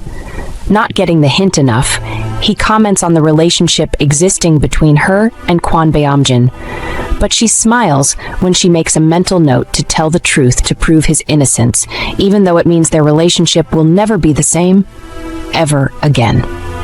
Moving to a different location, Kwon Beom-jin looks like he's having the time of his life as he counts the ceiling in the police cell, also wondering how dumb Junyoung could be to have come looking for him. It's been 5 days already and he hasn't been released, which means that the situation has gotten somewhat kind of serious. But guess what? He is totally fine as long as she doesn't come back to the station. He drifts into the thought of how badly her life will be ruined if the rumors explode, and at that point, the truth won't matter anymore. He vows to keep up with the jail life rather than watch her suffer in the hands of lies, admitting to the fact that the cell is somewhat comfortable. However, he weighs his options and also contemplates getting out quickly to stop her from whatever she is planning to do. He wishes he had spoken to her when she came to the station on that fateful day, wishing he could reassure her, just like the way his father reassured his mother when he was much younger. Giving in to unrest, he wanders the cell. The cell door gets unlocked. An officer instructs him to leave the cell, informing him of the latest news about catching the real culprit. His face is expressionless when he steps out of the cell, which the officer makes a comment about, but he isn't about to become friends with officers for Christ's sake. The elderly man offers him a statement to sign, but seizes the opportunity to chatter about his girlfriend, also advising him on a more discreet meeting point. He teases the juvenile about being a romantic but not looking like one, which reveals his secret meeting with the claimed girlfriend. The officer doesn't say much because of the promise he made to her, but when Kwon Beom-jin tries to explain further, he waves him off, claiming to know the reason, and this makes him wonder how much she had to tell the officer. The officer kicks him out of the station, promising to keep their secret and waving him goodbye, but he keeps wondering what Junyoung has done. Later that day, Kwon Beom-jin is all showered, but we are shocked out of our bones when he reveals a stash of cash in his dresser. He flashes back to the moment his uncle had given him the stash of money, which was immediately after his father's passing. He wonders why the stash never seems to reduce, no matter how much he uses, but something else catches his attention. He picks up the hairpin he had gotten for Junyoung, wishing he had bought the one with a ribbon, and he thinks about the way she styled her hair, wishing she would let her hair down more. He also hopes she will remain calm when she sees him, but we suddenly see an aged couple entering the house. They all exchange silent greetings as he immediately makes his way out. Returning to the abandoned warehouse, the smell of rotten foodstuff greets his nose, and only then does he realize that Junyoung hasn't dropped by ever since. Having zero tolerance for dirt, he begins cleaning up when the door bursts open, revealing a sweaty Junyoung. He teases her about being so hungry, but she stones him, screaming and cursing, while marching up to him. She screams at him for his foolish decision to remain silent in the cell when he can just tell the truth. She rambles, spilling her fears of what-ifs, but blames herself half the time, threatening to bow twice in a row just to piss him off. He begs her not to cry when it's quite obvious that's the next line of action, also stifling a laugh before it will really be the end of him. "You make me so mad," is all she's able to muster before her tears break loose, burying her face in his chest as she cries her eyes and heart out, and he cradles her after what seems like ages, finding solace in her also. She glares at the sumptuous meal before her, reeling over the way she had cried, although glad she had done so since she feels so better.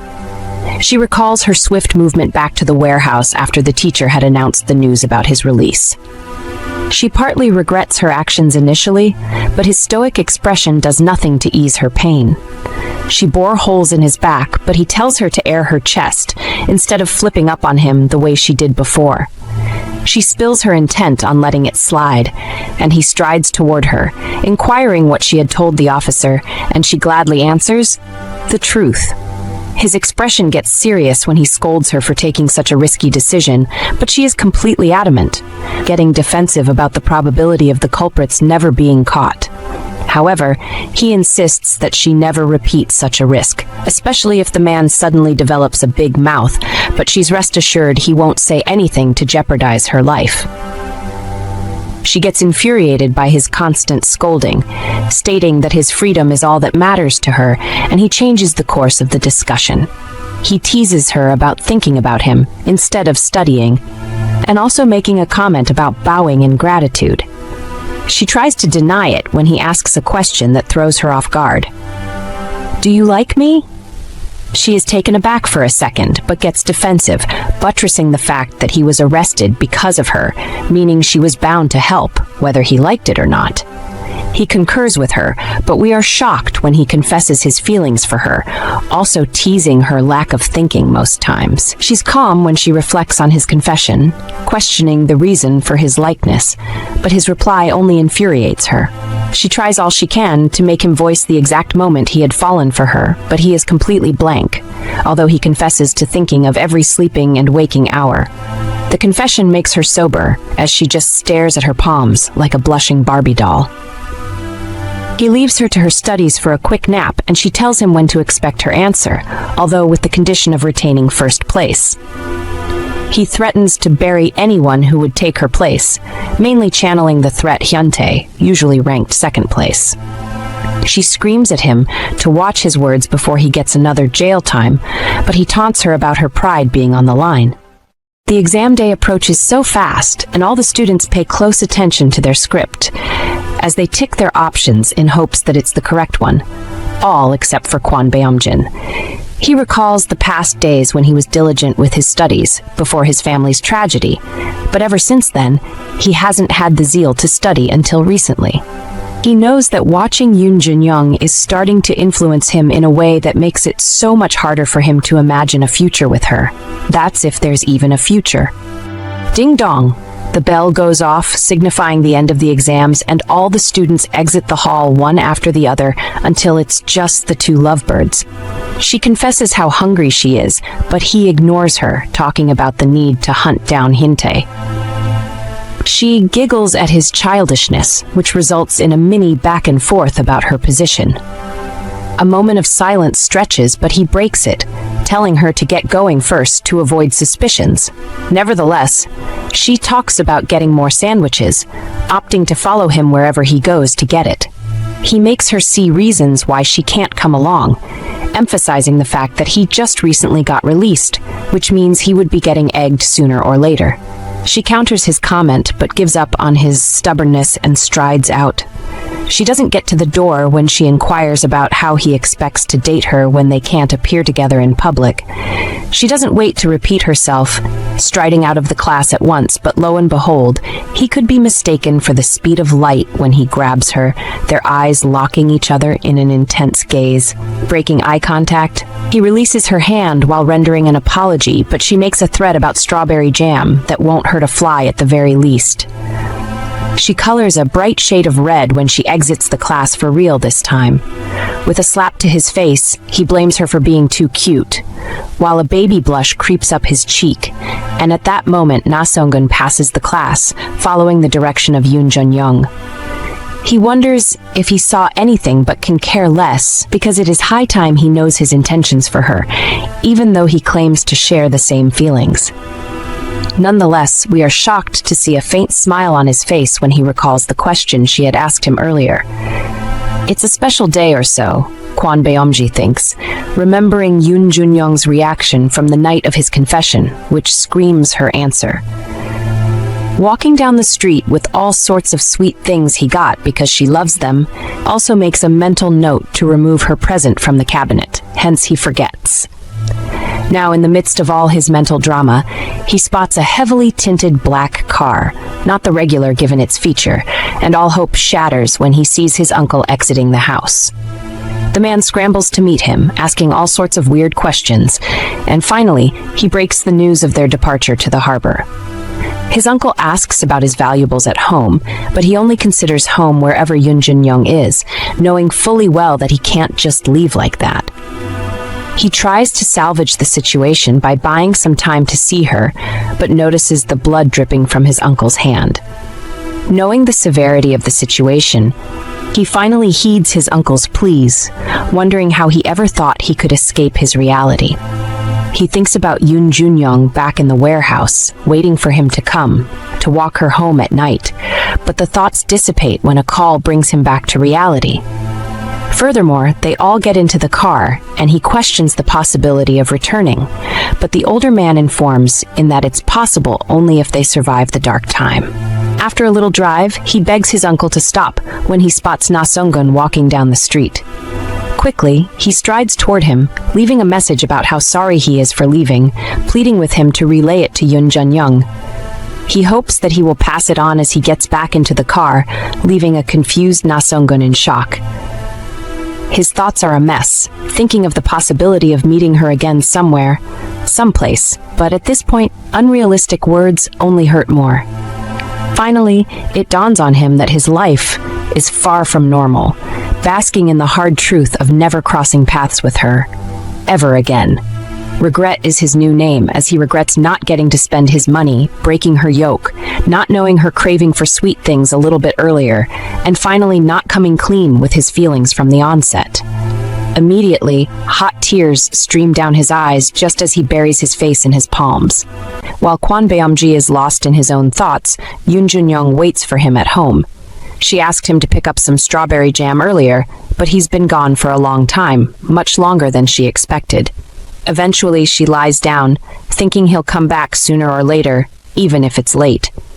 In the back of her mind, she knows she wants to talk to him, to confront him when he finally gets home, but for now, she rests her eyes.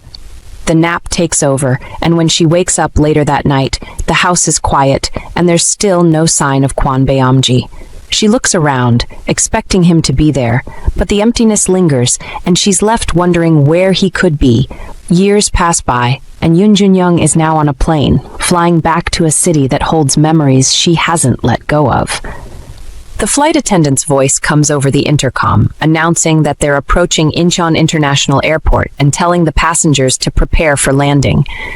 Junyoung stirs from her seat, slowly removing her eye mask, and looks out of the window.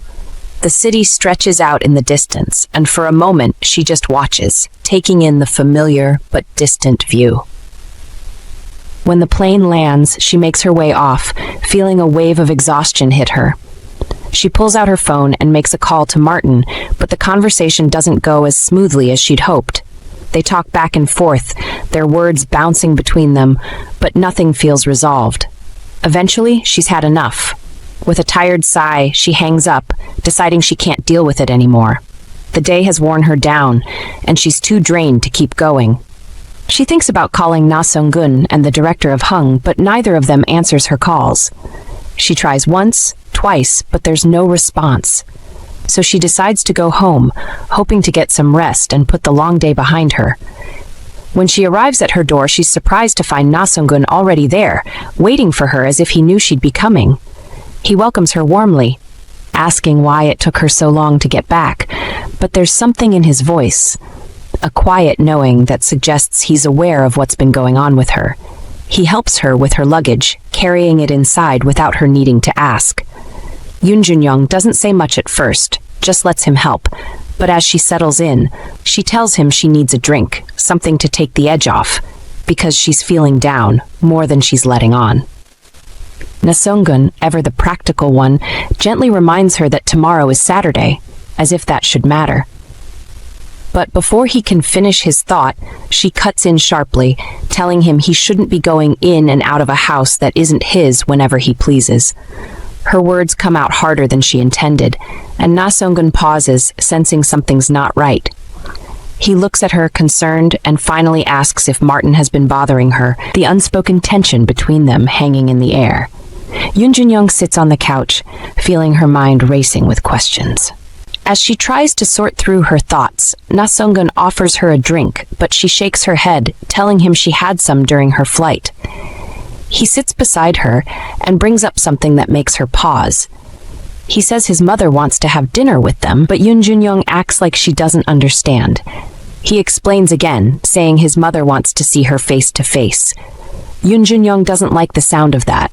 She feels like she just got back and wants a quiet weekend to herself. No dinners, no family meetings. She tells him flat out that he needs to leave. She also warns him that if he keeps showing up at her house when she's not there, she'll change the door code.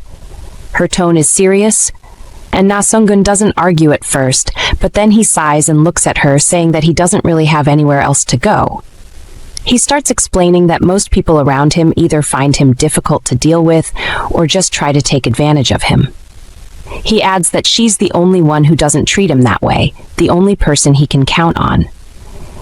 Junyoung listens quietly as he speaks, and she can tell he means it.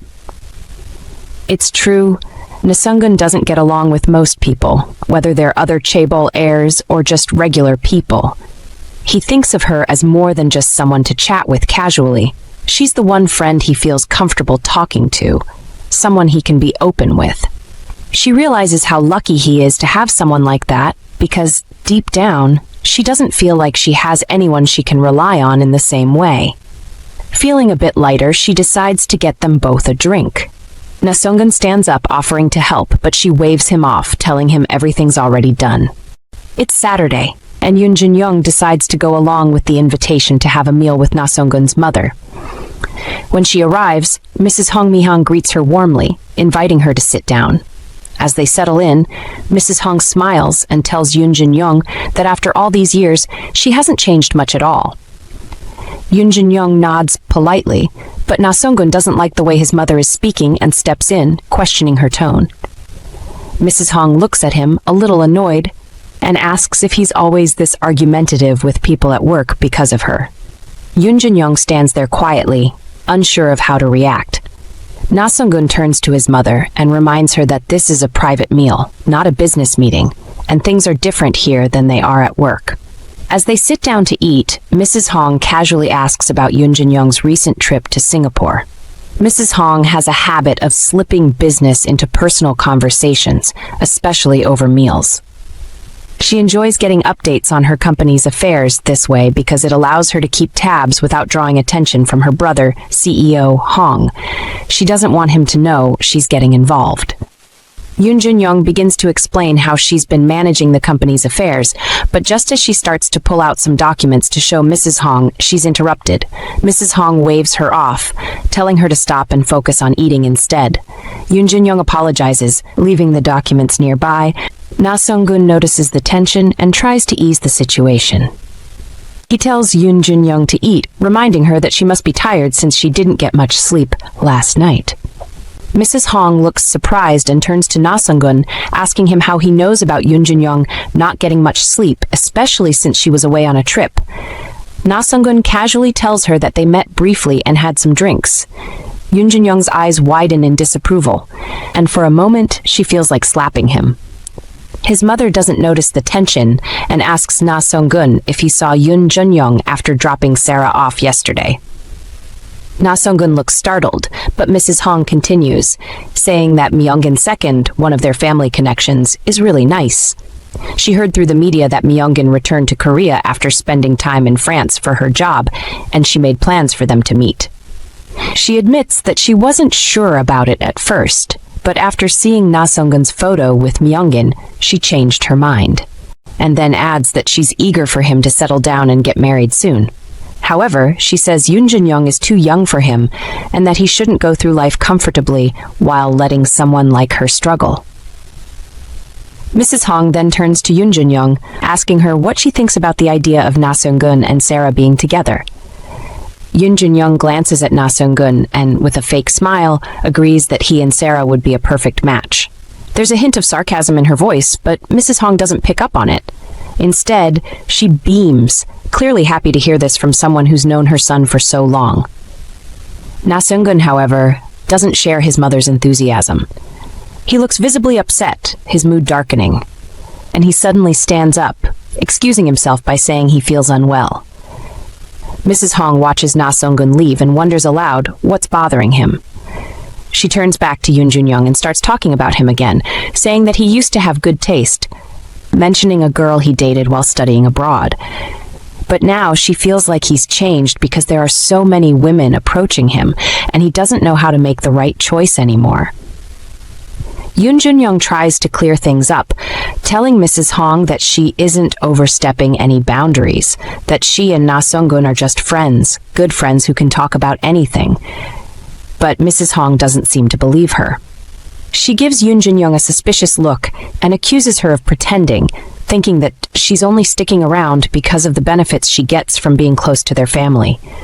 Ignoring the tension, she switches topics and asks Junyoung how her health is. Junyoung replies politely, thanking Mrs. Hong for her concern, and they return to their meal. As they eat, Mrs. Hong comments on how delicious the food is, clearly satisfied with the taste. Junyoung, however, is unsure about the dessert, feeling hesitant as she picks at it. Meanwhile, in another scene, a man is lying in a hospital bed, receiving medication. Back at the office, Junyoung is sitting with team leader Sung. He tells her she needs to go to the Busan factory relocation site. Surprised, she asks him to confirm what he just said, and he nods, explaining that the city officials are constantly asking about the incident that happened, wanting to know what exactly went wrong. Junyoung objects, reminding him that she has an important meeting with Tandos. Team leader Sung dismisses her concern, telling her not to worry about the meeting because he'll cover for her. He stresses how crucial the task at Busan is and makes a quick call telling the other party that she's ready to go. Junyoung isn't happy about this at all. She feels frustrated, thinking that after being away for so long, she's finally back, only to be sent off again so soon. On her way to Busan, Junyoung stops at a cafe for a quick drink. As she waits for her order, her mind drifts to thoughts of team leader Sung and how he's aligned with CEO Hong. She thinks about the rivalry between Hong In-seop, the brother of Hong Mi-hyang, and President Na Hyun-sik, the husband of Hong Mi-hyang and Na Sung-gun's father. Even though she's just an employee, her connection to the Hankyang Scholarship Foundation, managed by Hong Mi-hyang, puts her in the spotlight. Na Sung-gun, being the son of the vice president, is friends with the team leader, and her open relationship with them makes her feel like people are always watching her. Mrs. Hong, of course, wants everyone to see her as a talented person she helped raise.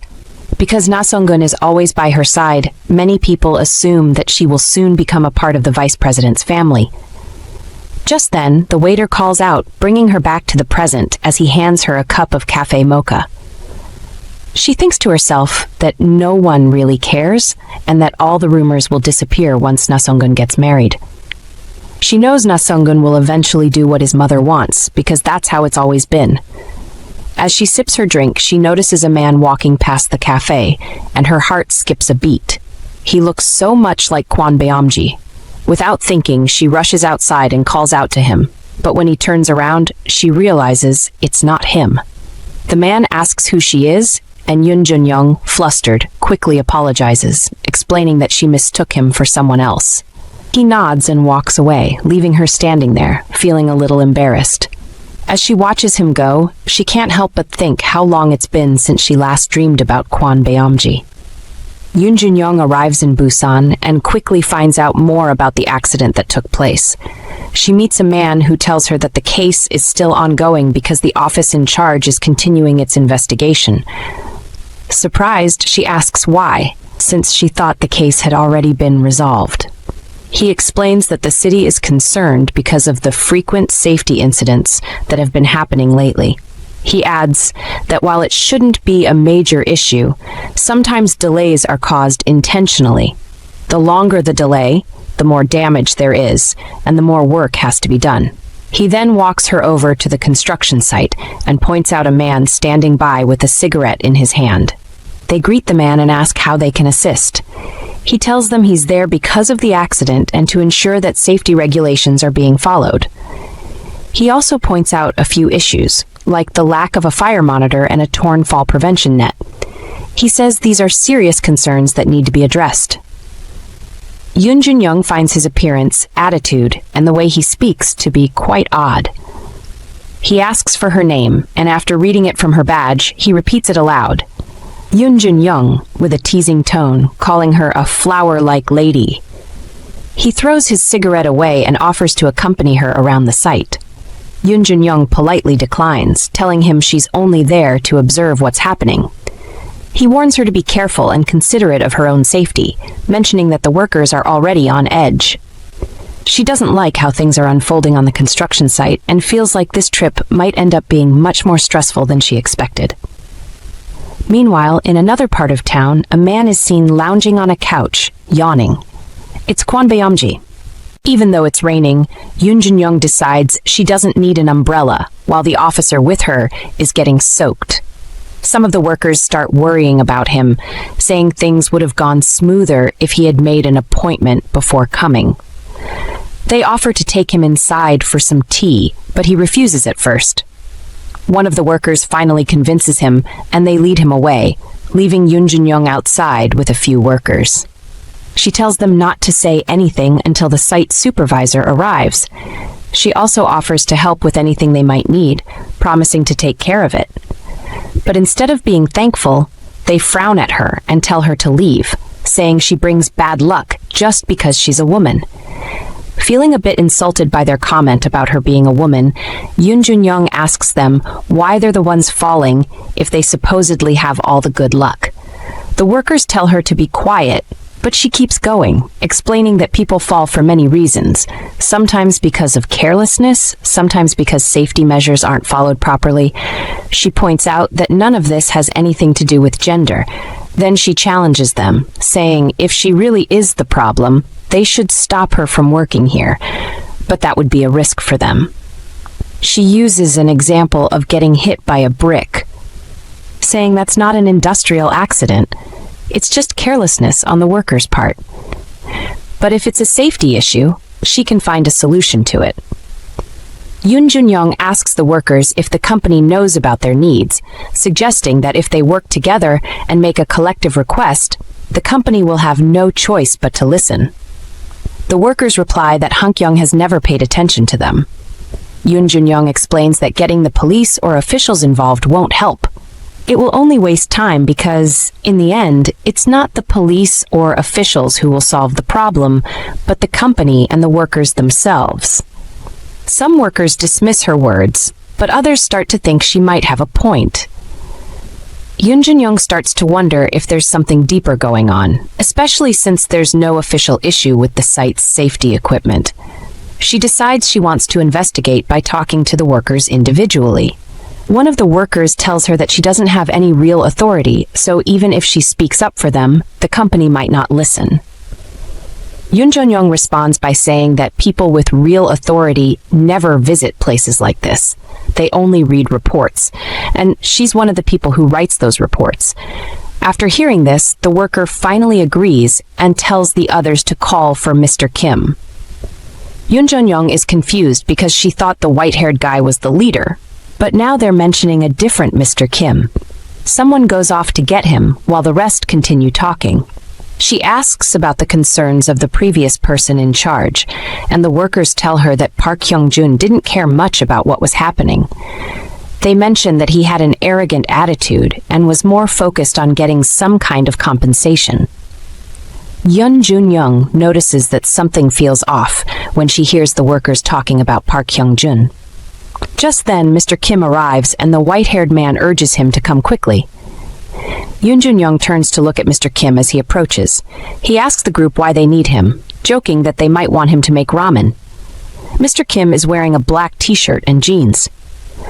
The white-haired man mentions how good Mr. Kim's ramen is, even though he doesn't add any special ingredients. Junyoung recognizes Mr. Kim's familiar style, but she usually checks the person's face to confirm her thoughts. She has low expectations, but this time feels different.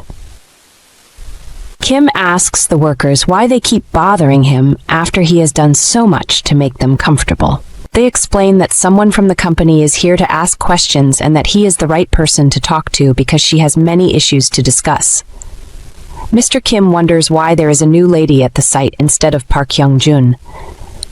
Junyoung stares at him in surprise, realizing that Mr. Kim is actually Kwon Beom-jin. They look at each other for a moment, and she wonders what he is doing here. The white-haired man interrupts, teasing Mr. Kim about staring at her and asks if he has fallen for her because she is good-looking. Mr. Kim removes his t-shirt, showing off his abs, and the others look at him in suspense, unsure of what he is doing. He ignores their comments and takes off his shirt, putting it on Junyoung. He tells the others to be kind and help someone in need. They tease him, saying he is just trying to impress her with his muscles, and joke that if he really wanted to help, he would take her inside, where it's warm, instead of giving her his shirt. He points out that her clothes are soaked, and insists she should come inside to continue their discussion. Junyoung feels sad and speechless. She can smell the familiar scent coming from his shirt, and she knows it's definitely Kwon Beom-jin. Even though some time has passed, she still remembers the moments they spent together as if it was just yesterday. She wonders how he suddenly became Mr. Kim. As she watches him walk away, she notices a scar on his back that wasn't there when they were together. Inside, he grabs a towel and hands it to her. He asks if she came to represent Park Hyung-jun, saying he definitely has all the information she needs. Junyoung feels like he is pretending not to recognize her, and she thinks this is a serious situation. She tells him she is here to see what is going on for herself, and emphasizes that the most important thing is the truth, not what some people are saying. He replies that she can do better, and insists that what is happening isn't strange at all. He explains that the workers are not well selected and are given tight schedules. The disorderliness leads to faulty safety equipment. The laborers are usually overworked, but no one cares. They only show up when an accident happens. When the police come to investigate, they are often paid off, so nothing gets done to solve the real problem. Mr. Kim mentions that he has told Park Hyung-jun several times, but nothing has changed. Junyoung is surprised because she has never seen Kwon Beom-jin talk this much. Junyoung feels angry when she sees that Park Hyung-jun has no intention of solving the problems, even though he knows about them. She thinks it's all wrong. This seems to happen everywhere because workers who work hard to earn a living usually don't want to cause any trouble, even when things aren't going smoothly. But this time feels different since the officials keep coming back. It seems like the workers are reporting issues to get the company's attention and make them do what is necessary. She wants to know who is really responsible for everything. She looks at Mr. Kim and asks who he really is, feeling like he disappeared a long time ago and now shows up like this. Mr. Kim replies that he is just one of the workers and it's obvious that he works there. A worker at the door whispers that he is just Mr. Kim, who is good at cooking ramen. The white-headed man whispers back, asking if he is also drawn to Mr. Kim's good looks. Mr. Kim then tells the others to return to work because they still have a lot to do before something else happens. Another worker chimes in, saying that Mr. Kim pretends to know everything going on, but actually doesn't, since he sleeps all day. He threatens to go back to sleep if they keep talking like this, reminding them of the problems they will face without him around. They start talking about how he began working at the construction site. He tells her he has been there for a month now and came just by himself, without any recommendations. Junyoung asks what he was doing before he started working at the construction site, but he doesn't want to talk about it. He tells her it's none of her business. She insists it's kind of her business since she went through the employee's documents and couldn't find anyone belonging to him. She thinks Mr. Choi Young-bok, the white-headed man, wouldn't just direct her to him if he really is just one of the workers. Mr. Kim tells her to call him class president, Choi Young-bok. He warns her that if she ever calls him Mr. Choi Young-bok to his face, she will have herself to blame.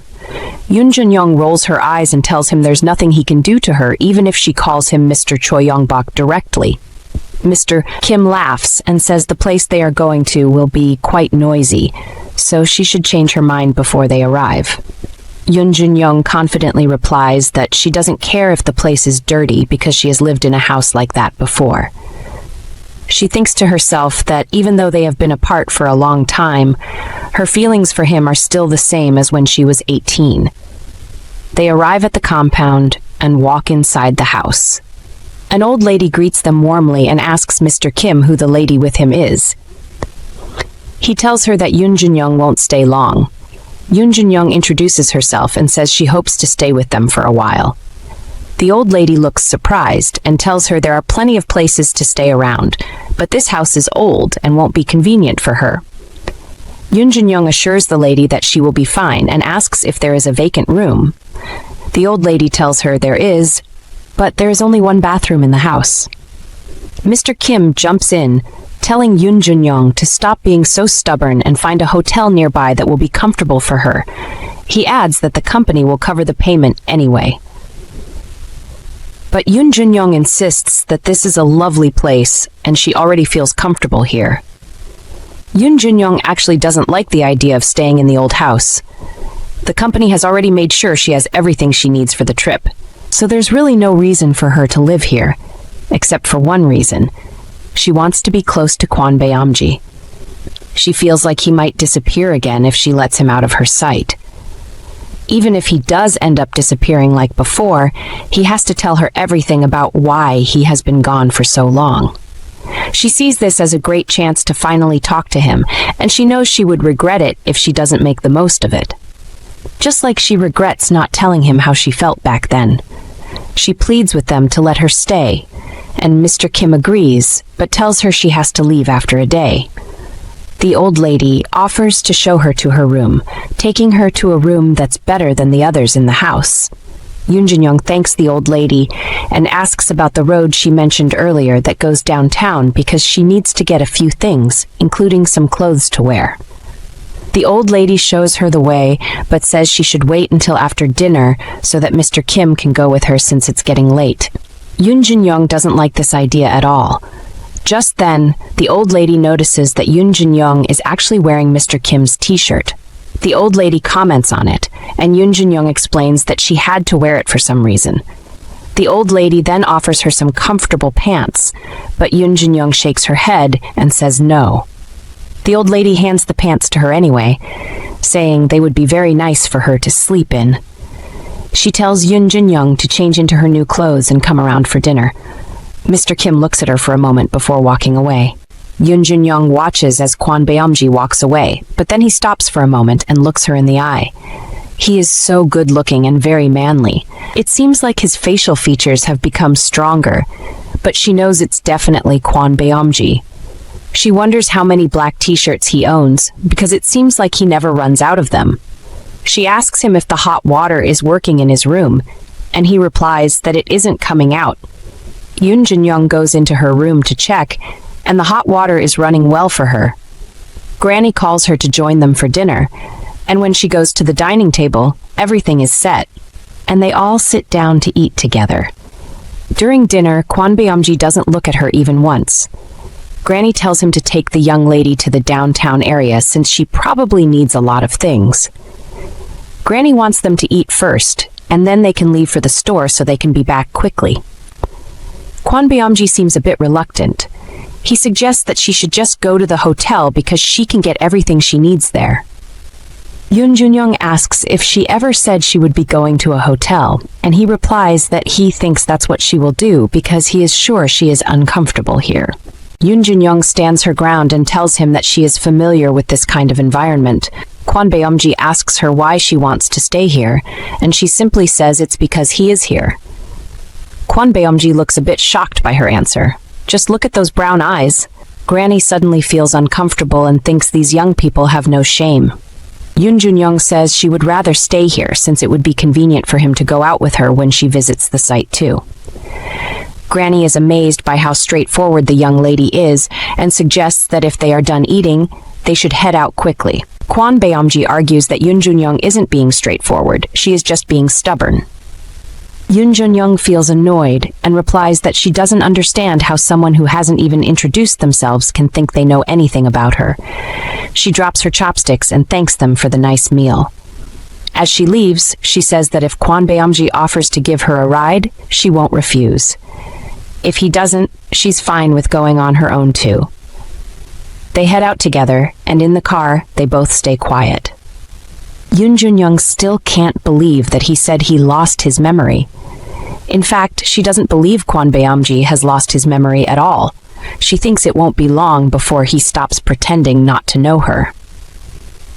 When they arrive at the store, Junyoung wonders if he will go shopping with her, but he says he will be across from the pharmacy, and he expects her to come over when she is done shopping.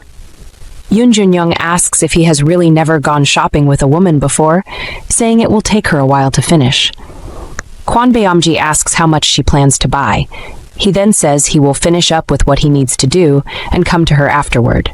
Junyoung takes her time picking out things she likes. Usually, she doesn't spend this long choosing items, but this time feels different. She remembers receiving support from the Hakyung Foundation when she was younger, and because her mom's hospital bills were high, they always struggled financially, so she learned to buy the cheapest options for everything. The most expensive things she owns are gifts from Na Sung-gun. He would get her nice things for school, her graduation, and on her birthdays, just when he felt happy. She never really used those gifts. They sit untouched in storage because she feels burdened by them. She listens to Na Sung-gun's drunken complaints about the gifts as if she cares. He often apologizes for making her uncomfortable. He wants to see her use what he gives her. Junyoung wonders why Na Sung-gun always ends up like this when he drinks. Back at the shopping mall, she finally picks out a few items she really likes, including pretty clothes, which total 87,600 won. She feels a bit shaken. It seems crazy that she is buying something like this with her own hands, especially at a time when she should be thinking about being practical. She tells herself to stop questioning why she spent this much on shopping, or she'll give herself a headache. After paying, she leaves the store and sees Kwon Beom-jin waiting across the road, talking on the phone and smiling a lot, probably with someone close to him. She wonders if he has a girlfriend. It feels like the light is taking too long to change. Finally, when it turns green, she crosses over and calls out to Kwon Beom-jin. He turns and looks at her, but then shock appears in his eyes. Something feels wrong. Junyoung realizes a motorcycle is heading straight for her. Junyoung falls onto the crosswalk, but luckily she doesn't get hit. The rider yells at her, saying she jumped out suddenly and almost caused an accident.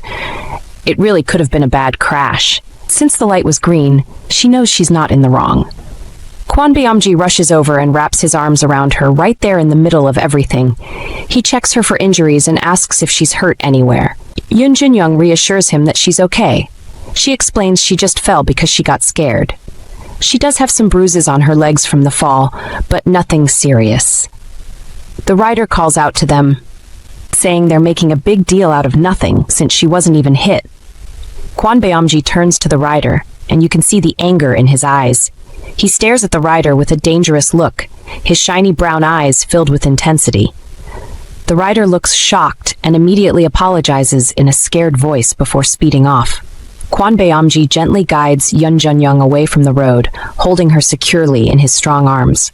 They walk slowly in silence, with his arms around her like a mother holding a baby safe and warm. Junyoung's heart is racing, and she isn't sure if it's because of the scare from the accident or something else entirely. Kwon Beom-jin is very gentle with her. He tells her to sit down and carefully moves her ankle to see if it hurts. He asks her again if she's hurt in any way. Junyoung tells him she's fine. Honestly, his intense gaze feels like it could kill. She knows she's not at fault here, but he makes her feel all sorts of things. Junyoung asks what she's supposed to do about her torn pants. She wonders if the old lady cares about those pants. Kwon Beom-jin tells her not to worry about that. Instead, he insists they should go to the hospital to make sure she's okay. He says she might feel fine now, but it's better to get checked out properly. Junyoung has a serious look on her face as she tells him she's really okay. She just got startled and fell. After all, she didn't even get hit. Still, she adds that she didn't forget about him and called his name in the moment. Junyoung tells Kwon Beom-jin that he acted so formally that she thought she had forgotten him. She never expected to run into him in a place like this. She asks him how he has been, and he looks surprised by her question. Kwon Beom-jin stays quiet for a moment, then gets up, telling her to stay put while he goes to buy some bandages and medicine. Junyoung stops him, asking if leaving right now to get medicine is really the best thing to do at the moment. He insists that getting the medicine and making sure she is okay is what matters most to him. Then, he walks away. As he goes, she remembers the hug they shared earlier. It finally feels real to her that they have met again after so long. Kwon Beom-jin is really special to Junyoung because he was her first love. He brings back memories that she should have forgotten, even if it's just for a little while. It's sad because they could have made so many memories together if he hadn't disappeared on the day they started dating. All her first memories are tied to him, but unfortunately things didn't work out. She has had other relationships and feelings for other guys since then, but none of those worked out. It's a bit crazy, but she always thinks dating is a waste of time because she doesn't feel curious about the other person. But Kwon Beom-jin is different. He is a mystery, and there is so much she wants to know about him. Junyoung feels like something that has been stuck in her heart for a long time will finally be resolved if she gets to know him better. As he treats her wound, he carefully applies first aid and helps bandage the cut on her leg. While he is helping her, she tells him she doesn't like his haircut, saying it doesn't suit him at all. In the process of treating her wound, he accidentally tears her pants at the knee. She asks him if her comment about his haircut bothered him so much, since he seems to be trying hard to show off his strength. Kwon Beom-jin ignores her question and focuses on her injury, telling her that if she doesn't want a scar on her leg, she needs to take care of the wound. Junyoung laughs and asks if he really cares about her getting a scar on her leg, especially after he disappeared like that. Kwon Beom-jin asks if they can leave now that she has everything she needs from the store. Junyoung says she still needs one more thing on her shopping list. Kwon Beom-jin offers to buy it for her, and she awkwardly tells him it's underwear. This makes Kwon Beom-jin a bit shocked, and he stands there quietly for a moment, unsure of how to respond. As they walk together, Junyoung links her arm with his while he leads the way. She decides to ask him about something that has been on her mind. She wants to know why he chose the name Kim. Kwon Beom-jin shrugs and says it just happened, not giving her any more details. Junyoung doesn't press him further, telling herself it's okay. She needs to wash up and get ready for work. Her body feels terrible, but she knows it's what she has to do. Outside in the compound, her grandmother is up and moving around. It surprises her to see the old lady active so early in the morning. Junyoung greets her grandmother warmly. The old lady asks about her legs since she heard about her injury from yesterday's accident.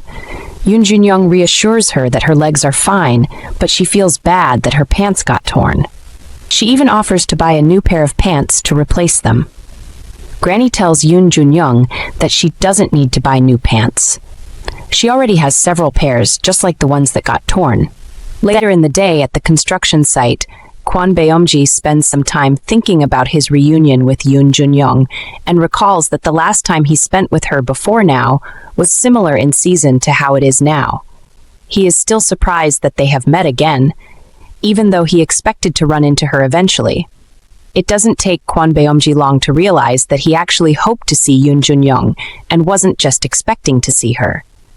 He is happy to see her, no doubt, but knows that this reunion has happened at the wrong place and time. Looking back, he can see that Junyoung has not changed.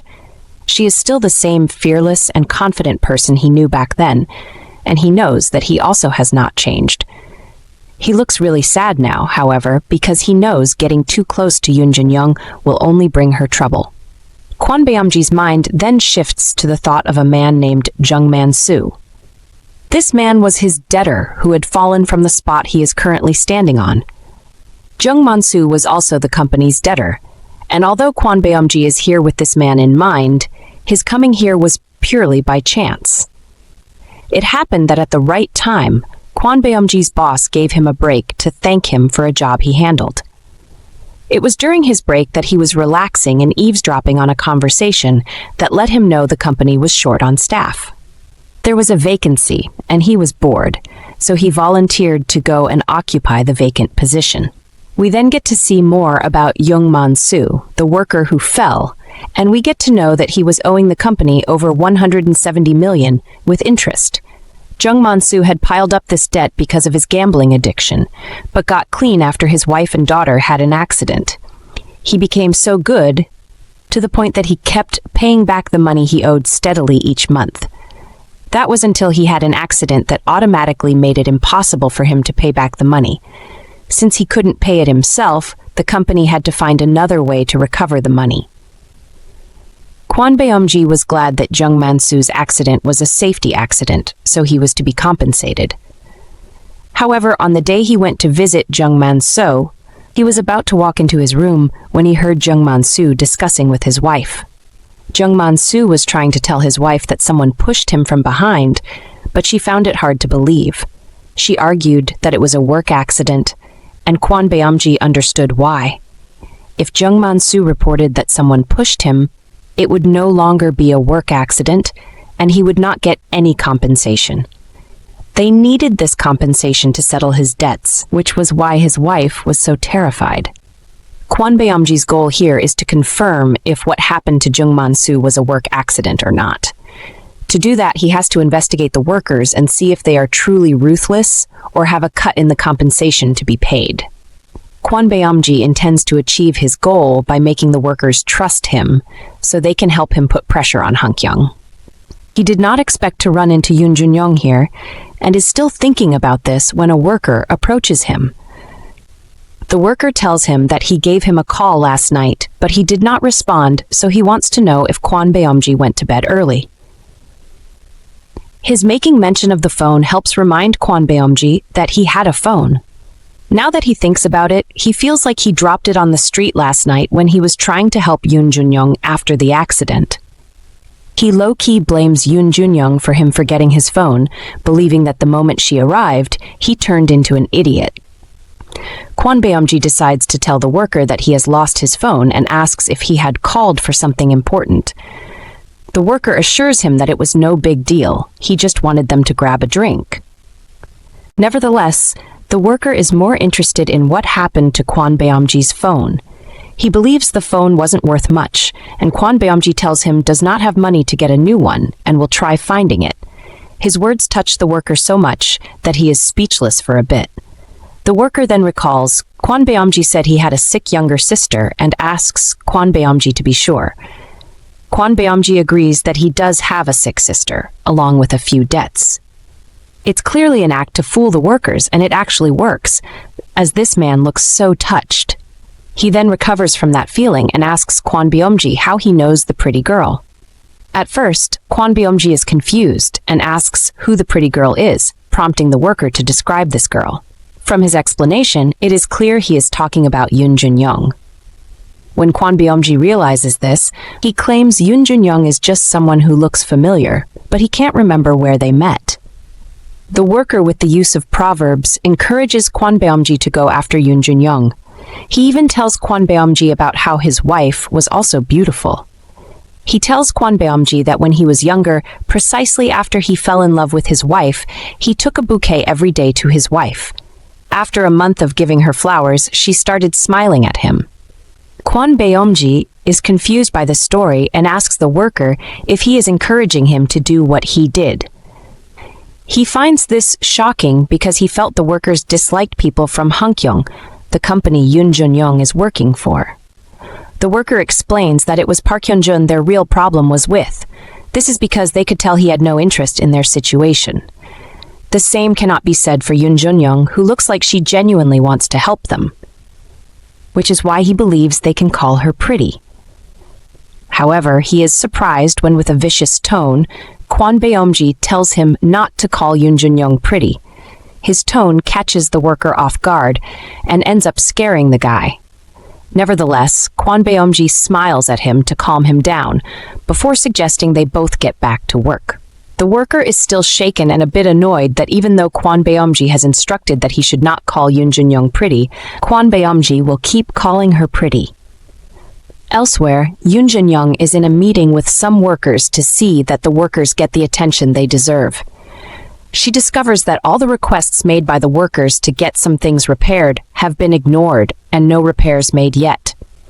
7 hours into the meeting, Junyoung is still going through documents and asking questions. In the end, she suggests they do a site inspection the next day. She announces the end of the meeting. By this time, Min-suk and the other worker who attended the meeting have passed out. They may be tired, but Junyoung isn't. She is still going through the files and spots a name on the list that does not have a resume. She confirms from Min-suk that everyone came from the manpower office, but asks if there was another file kept somewhere else. Min-suk assures her that there is no other file, making her worry about Kwon Beom-jin. It was his resume that was missing, so she wonders if he is here, lying low because he is hiding from the police or gangsters. She feels that she suspects stuff like this because she knows who Kwon Beom-jin's dad was. Junyoung waves away these thoughts for now and formally ends the meeting. Before they all leave, however, she tells Min-suk and the other employee that she is going to take a quick look around the site. Min-suk is not in support of this idea, stating that it's dangerous for her to go into the site carelessly. In the end, she does not heed the warning and goes for the survey anyway. During the survey, she feels pain in her knees and discovers that it hurts a lot more than she thought. Looking back at the accident, Junyoung believes she should have at least asked the motorbike owner for damages. Recounting the accident ends up reminding Junyoung of the way Kwon Beom-jin ran to her aid. He did good by her then, but she is offended that after being so kind, he has pushed her away again. Again, her thoughts shift from Kwon Beom-jin, but this time she thinks about how high she has climbed. From the top of the stairs, she has a look around the construction site and starts breaking down Jungman-soo's accident. She knows that Jungman-soo fell around 8:50 p.m. during the night shift.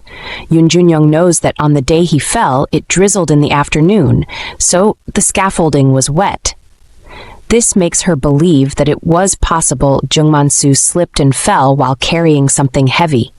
she concludes that the best thing to do will be to meet Jung-man-soo in person, but plans to do that after she rests a bit since her physical condition is not okay.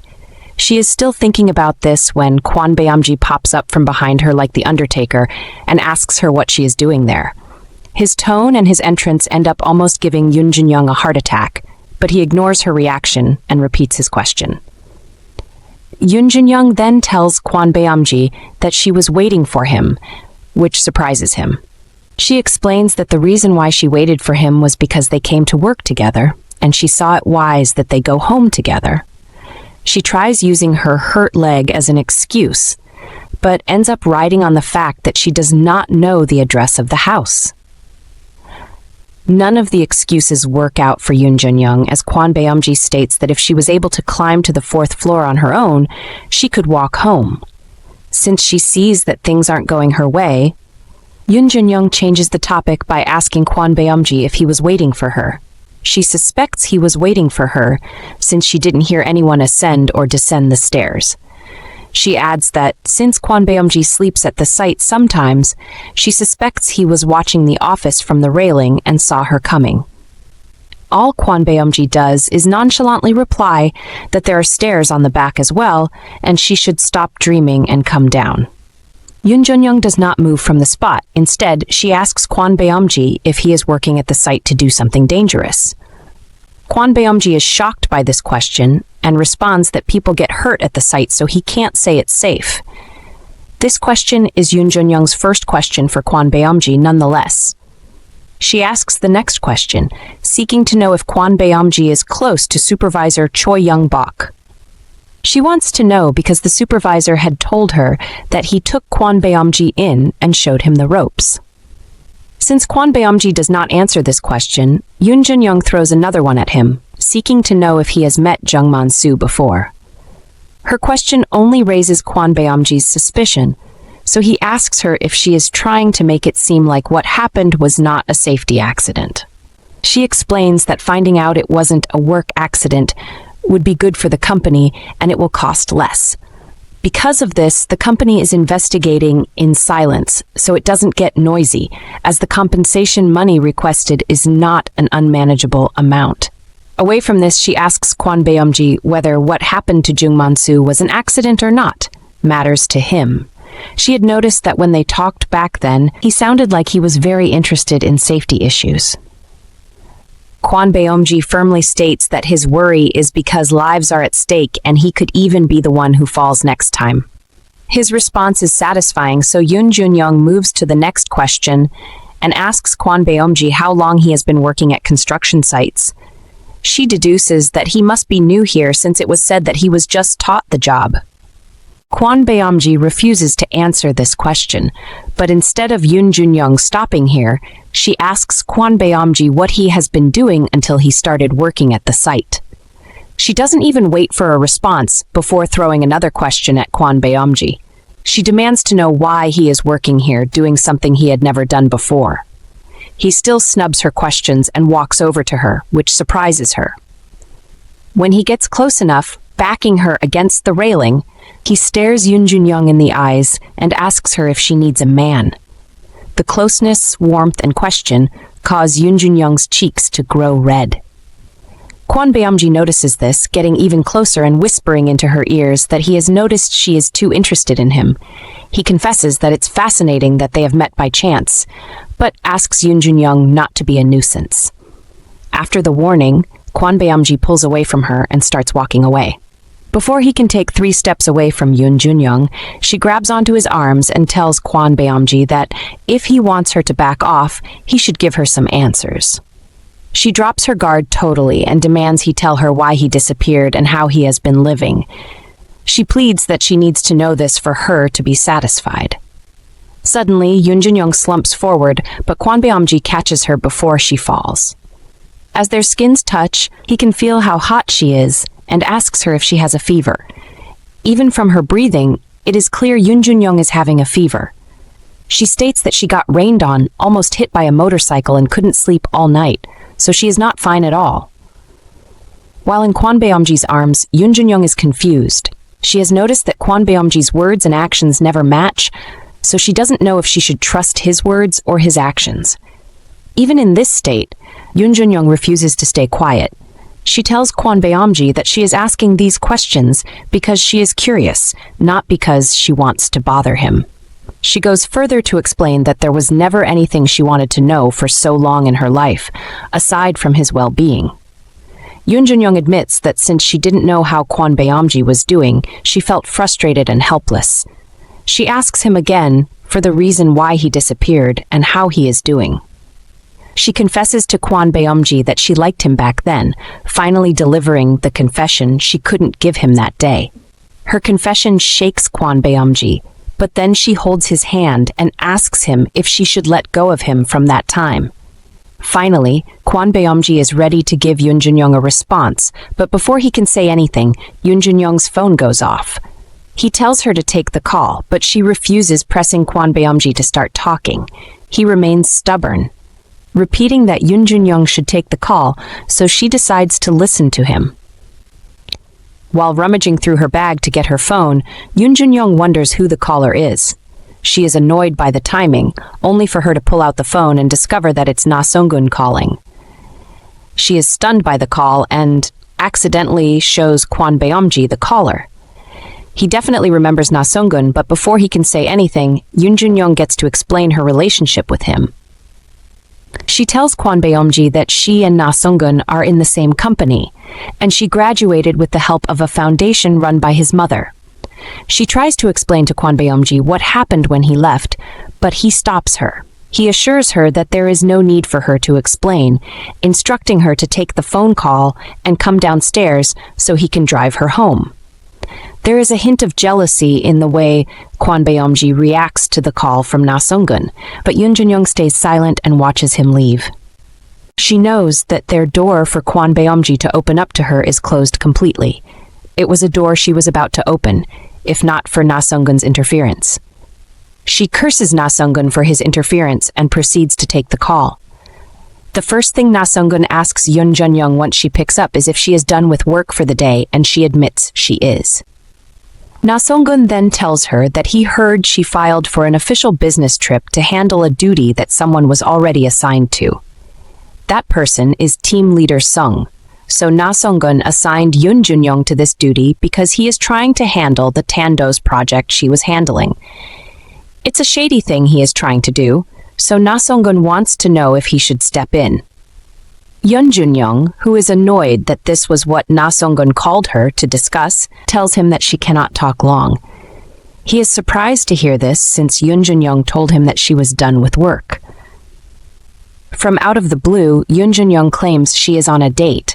She doesn't stop there, sternly warning him that they are not team members and that stepping into another team's work is overstepping. She claims that behaving this way could end up causing unnecessary gossip, which she cannot let hinder his work in times like this.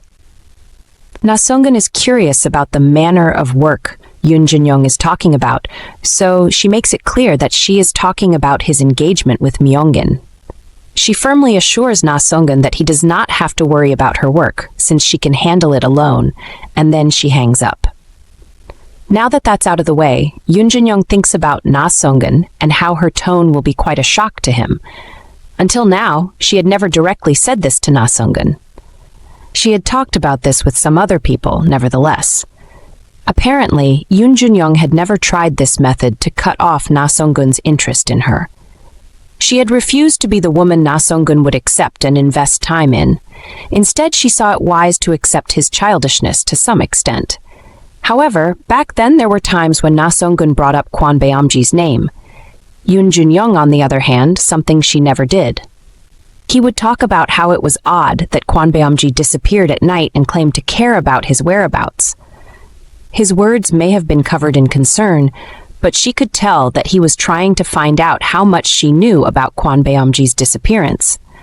She could tell because, around the time Kwon Beom-jin left, Na Sung-gun just watched her desperately search for Kwon Beom-jin's whereabouts.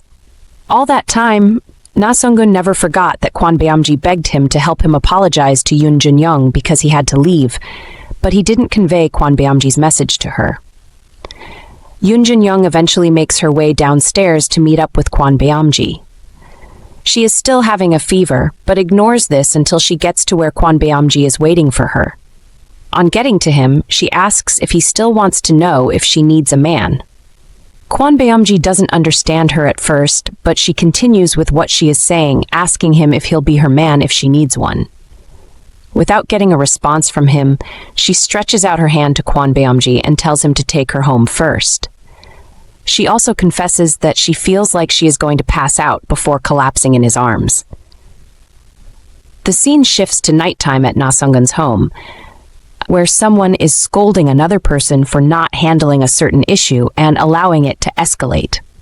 The person being scolded is a certain team leader Han, and the one doing the scolding is Na Sung-gun's mother, Hong Mi-hyang. She is worried about President Hong catching on to all that has been going on, rendering her efforts until now useless.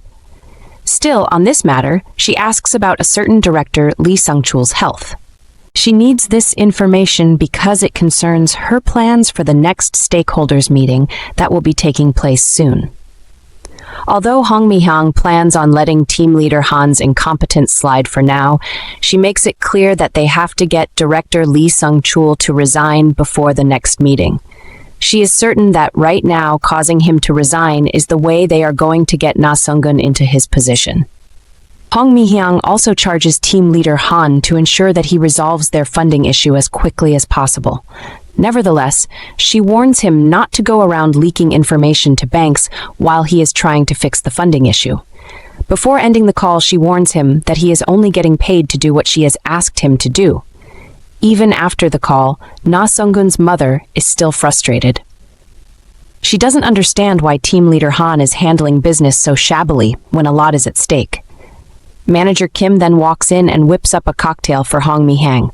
As this happens, she worries about how it looks like her brother, Hong In-seop, is trying to remove the vice president and replace him with his own person. She is sure that if she had known this sooner, she would have acted faster, as now her position in the company is unstable. This annoys her, and she refuses to go down without a fight. Meanwhile, her husband lazily settled into the vice president position. Hong Mi-hyang sips her cocktail knowing that if her brother has his way, her shares in the company will split. She also knows that her brother's plans will leave her as a measure shareholder in the Junyoung with no influence. Hong Mi-hyang has made up her mind that she has to increase her shares in the core areas of Junyoung as quickly as possible without her brother Hong In-seop knowing. Still, in a bid to raise her influence, Hong Mi-hyang discusses Myeonggin with Manga Kim.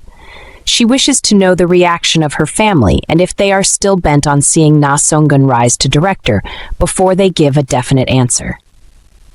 Manager Kim tells Hong Mi-hyang that Myeonggin seems to like Na Sung-gun, and that's what President Jang seems to think.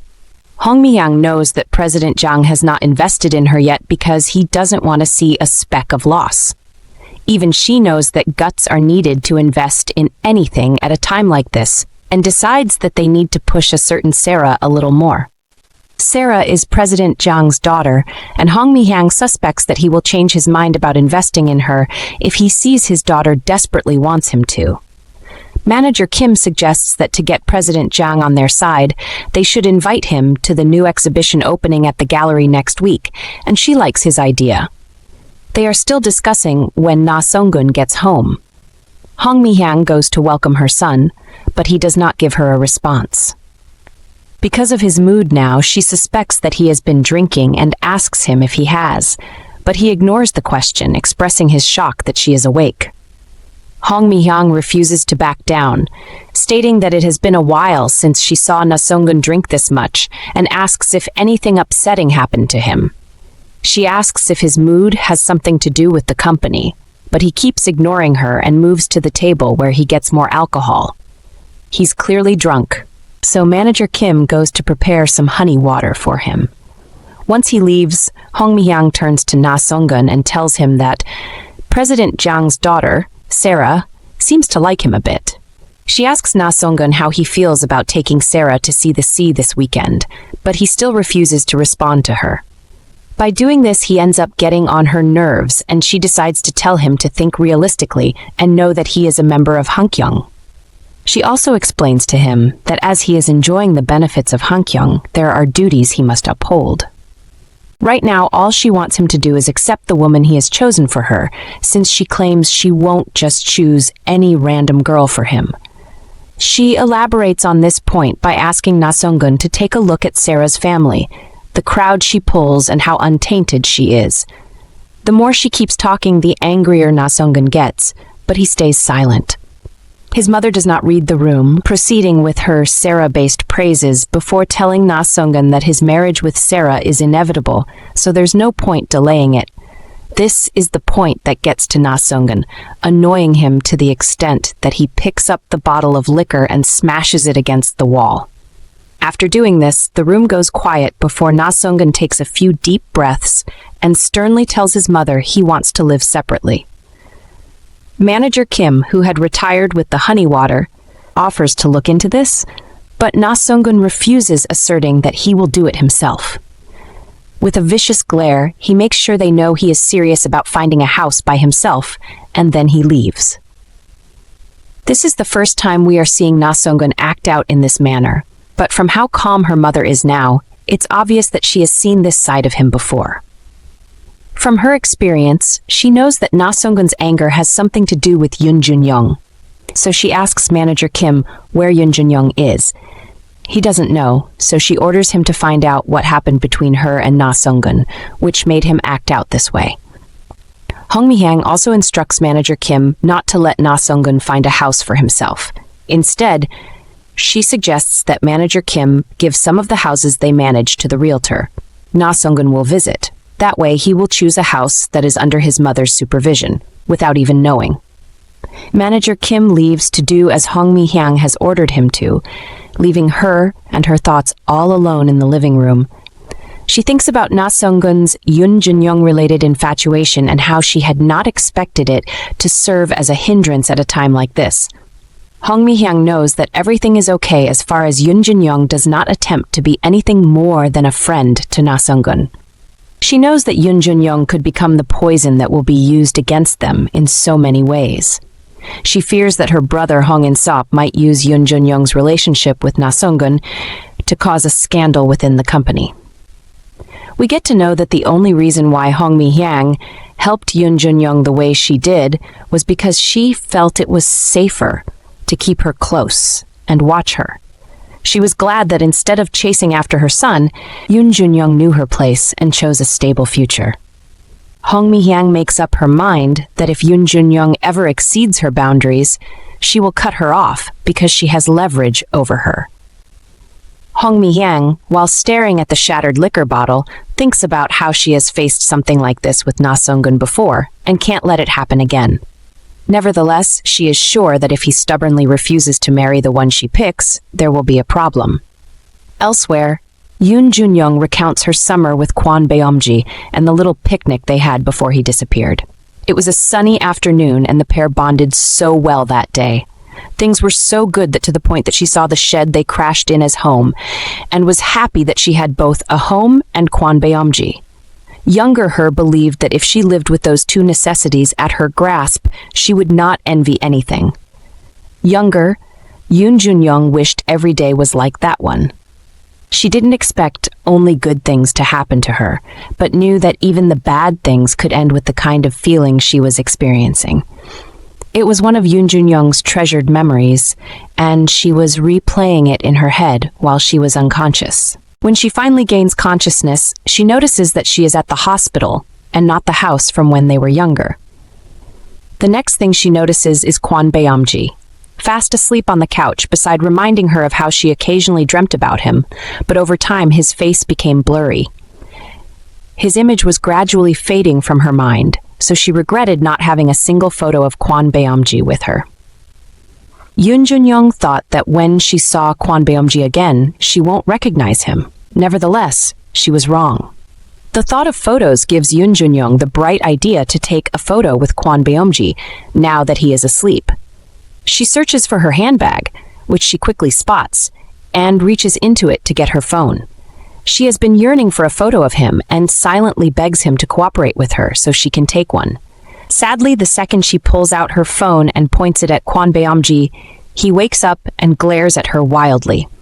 There is awkward silence in the room afterwards, until Kwon Beom-jin requests to know what Junyoung is doing. The sharp girl quickly lies that she is taking a selfie to send to someone who doesn't believe she is at a hospital. Although Kwon Beom-jin doesn't respond to this, Junyoung believes she didn't give a convincing excuse. Aside from that, she hopes that Kwon Beom-jin does not believe the person she claims she is to send a selfie to is Na Sung-gun. Once they get that out of the way, Junyoung asks why she is in the hospital. To satisfy her curiosity, Kwon Beom-jin lists out all the reasons why Junyoung is at the hospital, which are cold, overwork, sleep deprivation, and fainting. Junyoung gets curious and asks how she got to the hospital, so Kwon Beom-jin tells her he brought her here by car. She recalls collapsing on the 3rd floor and asks Kwon Beom-jin if he carried her downstairs. Her question offends him a little, so he claims that he had actually thrown her from the 3rd floor into the car. Seeing through the sarcasm, Junyoung admits that she is glad that at least she fainted after coming down from 1 floor. She believes carrying her from the 3rd floor must have been less exhausting than it would have been for him to carry her from the 4th floor. Kwon Beom-jin ignores this topic for some reason and asks Junyoung if most office workers faint while working. She affirms that they do, although only quite a few have fainted around her. Junyoung, now that she feels stronger, is eager to leave the hospital and asks Kwon Beom-jin what the time is and how long she is going to have to endure the drop. Kwon Beom-jin informs her that her fever hasn't dropped yet, so she is on her 2nd dose. He also lets her know that the time is almost 1 in the morning and she has about an hour left to be on drip. On hearing this, Junyoung advises Kwon Beom-jin to leave since he has work in the morning. He tries to refuse, but Junyoung stops him, confessing that he knew he wouldn't leave, but just wanted to say it and see his reaction. We all know Kwon Beom-jin isn't a fan of games. He just instructs Junyoung to shut up and sleep. Instead of doing as he asked, Junyoung asks if Jung-man-soo is in the same hospital she is in right now. He is surprised to hear this question and asks why she feels that way. She explains that since she and Jung-man-soo collapsed at the same place, she had this belief that they ended up in the same hospital. Her statement only arouses Kwon Beom-jin's suspicions, prompting him to glare at her sternly. From his glare, Junyoung knows what's on Kwon Beom-jin's mind and assures him that she didn't collapse on purpose to find out the hospital Jung-man-soo was admitted in. Junyoung being in the same hospital as Jung-man-soo would mean she would go interrogate him once she is discharged. But Kwon Beom-jin lets her know he isn't here. Getting one answer from Kwon Beom-jin only encourages Junyoung to ask him more questions. She asks him if he is close to Jung-man-soo, only to hear that Kwon Beom-jin started working at the construction site after Jung-man-soo's accident. Junyoung then teases Kwon Beom-jin for being a little more nosy while they were apart. She feels this way because Kwon Beom-jin knows the hospital where Jung-man-soo is admitted. As usual, Kwon Beom-jin stays quiet, before smiling at Junyoung warmly and telling her that he is working with people he is acquainted with. Junyoung sighs when she hears this and concludes that Kwon Beom-jin really has become a meticulous man. Nevertheless, Junyoung announces that she still intends to meet Jung-man-soo.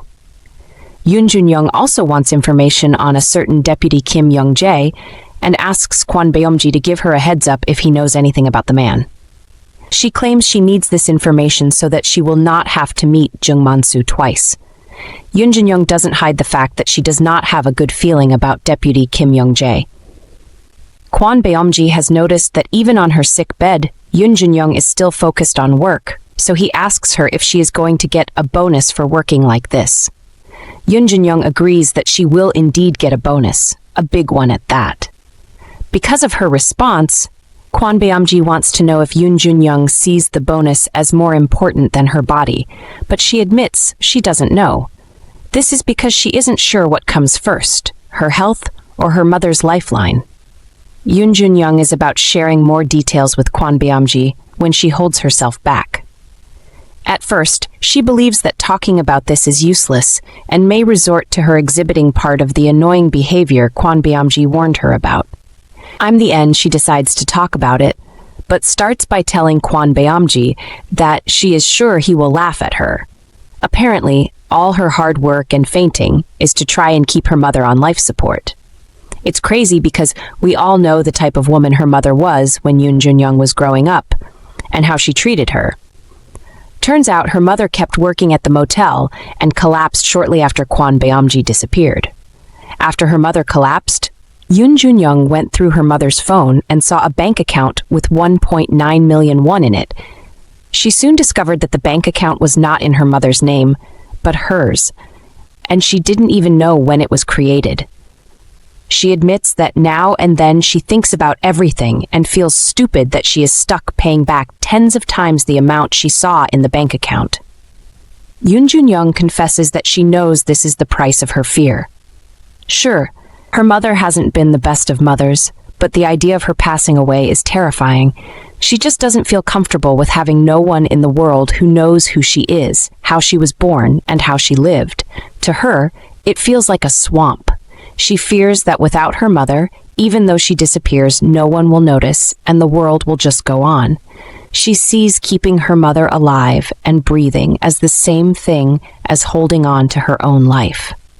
Junyoung's current condition and the story she is telling causes her to feel emotional, but she manages to hold back her tears. She had lost control because she didn't have many to talk with and was a bit relieved that she finally found someone to discuss her mother with.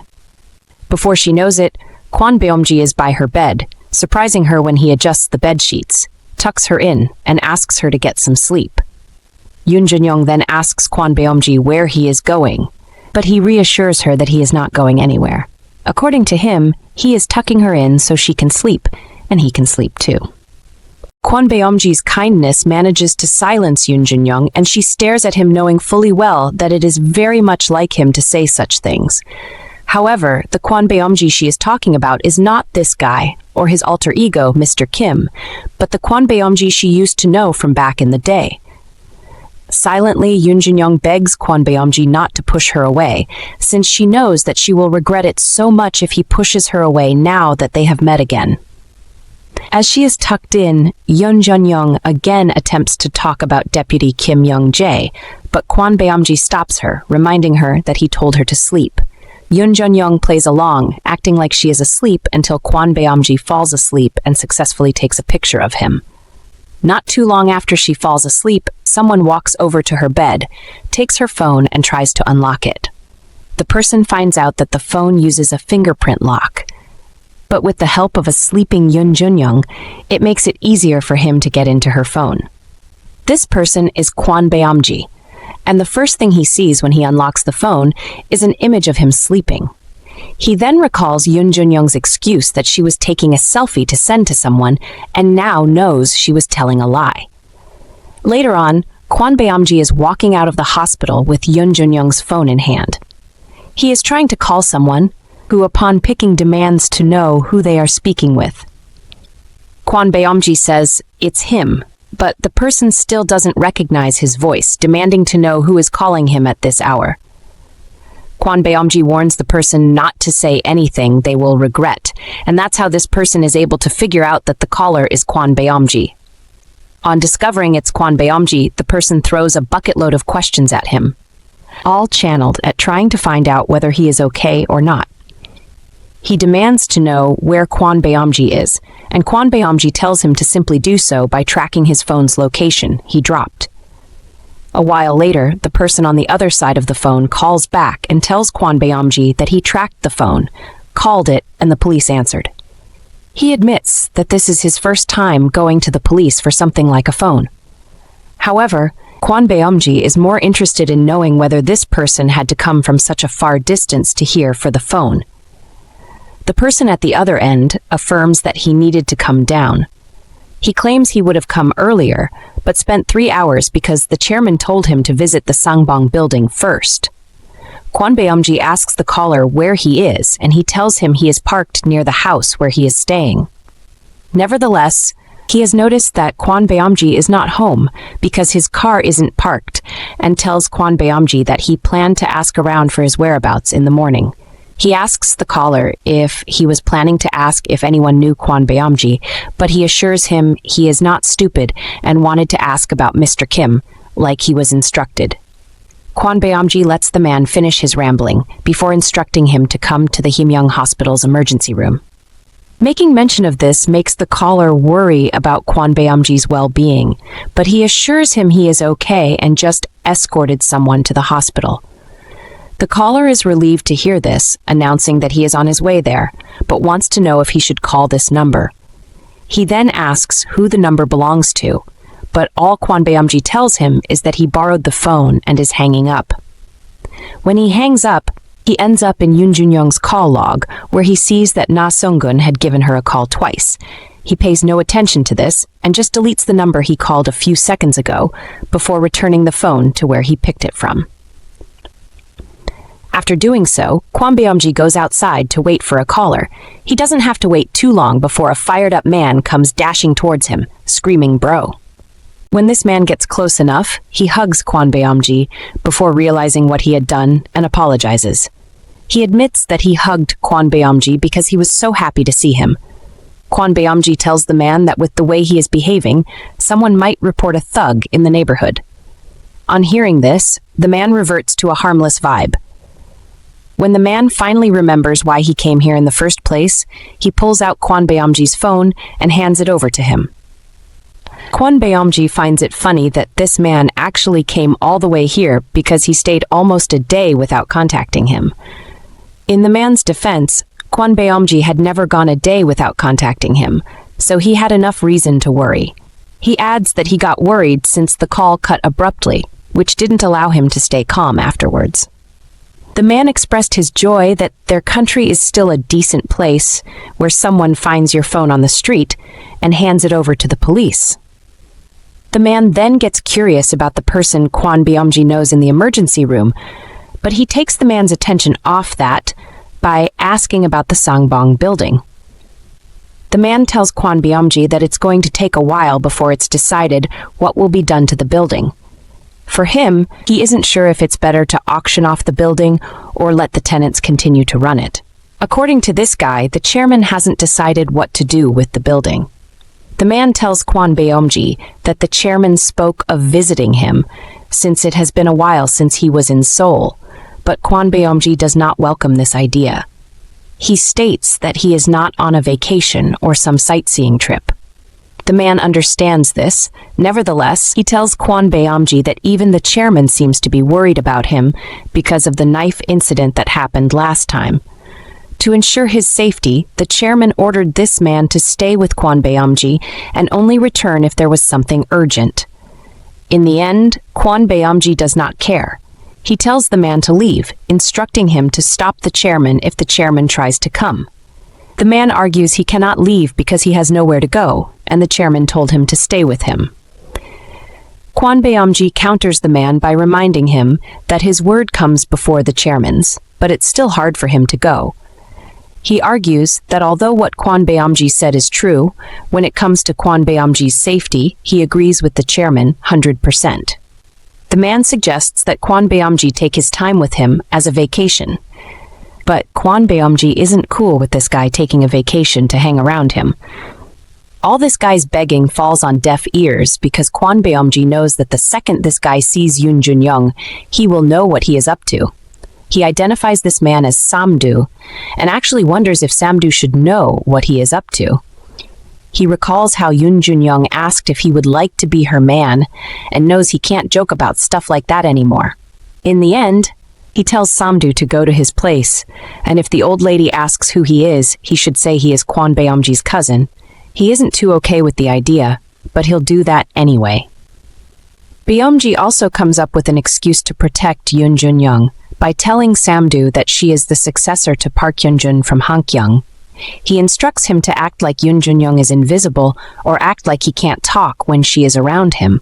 He knows that his plan will not last for long, but for now, since Samdu has promised not to interfere with his work, he knows he's good. Kwon Beom-jin assures Samdu that the moment he interferes with his work, that will be his one-way ticket back to Seoul, and watches him leave. Junyoung steps outside and glances at the old woman in the corridor. asking about Mr. Kim's visitors. The old woman shrugs, mentioning they're just his cousin, stopping by on business nearby. She adds that Mr. Kim said he'll be staying for a few days, but there's no issue since there's an empty room. Yoon's curiosity piques as she asks more about the cousin, intrigued by the mention of family. She wonders aloud if it's on his mother's side or father's side, noting how she's the same age as Mr. Kim, making him almost like a younger brother. When she notices the cousin from behind, Yoon's eyes widen in surprise at the resemblance, almost jokingly noting how much he looks like Mr. Kim. Junyoung's gaze sharpens as she watches the cousin, her curiosity piqued. She doesn't waste time with pleasantries and cuts straight to the point. "Do you know the kind of relationship I have with Kwon Beom-jin?" The cousin, who had been standing quietly with his head down, suddenly stiffens, his posture shifting with a flash of defensive energy. His voice rises, startled and a little too loud. "How do you know my brother?" His surprise is written all over his face, but Yoon doesn't flinch. She holds his gaze with a calmness that suggests she's not fazed by his reaction. Instead of answering, she lets the silence stretch between them. The cousin's discomfort grows, and he shifts uncomfortably under her stare, mumbling an irritated, but still doesn't meet her eyes.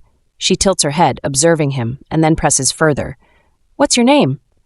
When he doesn't answer immediately, she starts guessing, her tone casual but slightly mocking. "Park, no, that's not it. Park, Sam, no." She shakes her head at her own attempt, the hint of a smirk tugging at the corners of her mouth. The cousin remains silent, a slight unease creeping across his face. Yoon, leaning in a little as though savoring the game, presses again. "Why? Did Kwon Beom-jin tell you not to tell me your name?" Her words come out with a teasing edge, the frustration underneath barely contained. Just then the sound of the bathroom door opens and Mr. Kim walks out, towel draped across his shoulder, his hair still dripping wet. Yoon greets him with a smile, her tone light as she says, "Good morning, Mr. Kim. I've already greeted your cousin." The cousin, still flustered, awkwardly sidles closer to Mr. Kim, his arm brushing his side as he whispers something too soft to catch. Yoon, sensing the shift in the room, takes a step back, not bothering to wait for the cousin's response.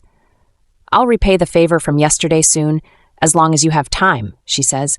The word's a polite offer, but one that lacks any real urgency. Mr. Kim, unfazed by her words, casually waves them off. "No need," he responds, the simplicity of it making her pause for a moment. The cousin, not willing to let go, pulls on Mr. Kim's arm and pleads, "Let's go together."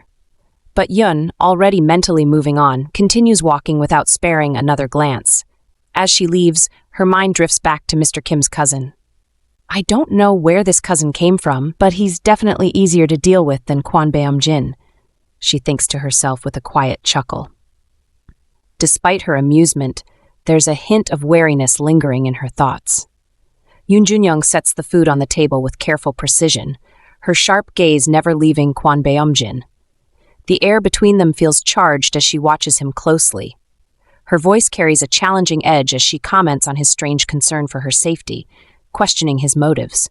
She knows something isn't adding up. His sudden rush to her side when she almost gets hit by a motorcycle doesn't match the cold distance he insists on keeping between them. Beom shifts uncomfortably, his unease growing as she presses him further, poking holes in his defensiveness. His attempt to brush off the situation as a simple reaction to shock doesn't hold up, and she knows it. She calls him out, her eyes sparkling with amusement, knowing he's not being honest. The tension is palpable as Beom-jin tries to regain composure, fumbling for the right words to explain himself. When Junyoung stretches her cup out to him, he hesitates before pouring her a drink. She doesn't break eye contact, her calm demeanor a stark contrast to the mounting pressure between them. He hands her the cup, and she takes it without a word. She casually mentions a meeting with Jung Mon-soo, a name that seems to catch Beom-jin's attention. The subject quickly turns to the rejected visit, and Junyoung makes a point of how she expected it to go. She doesn't elaborate on her reasons for the visit, but the confidence in her tone makes it clear she knows exactly what she's doing. Beom-jin, now more serious, shifts the conversation to the water dousing incident. Junyoung sips her drink, eyes glinting with amusement as she responds.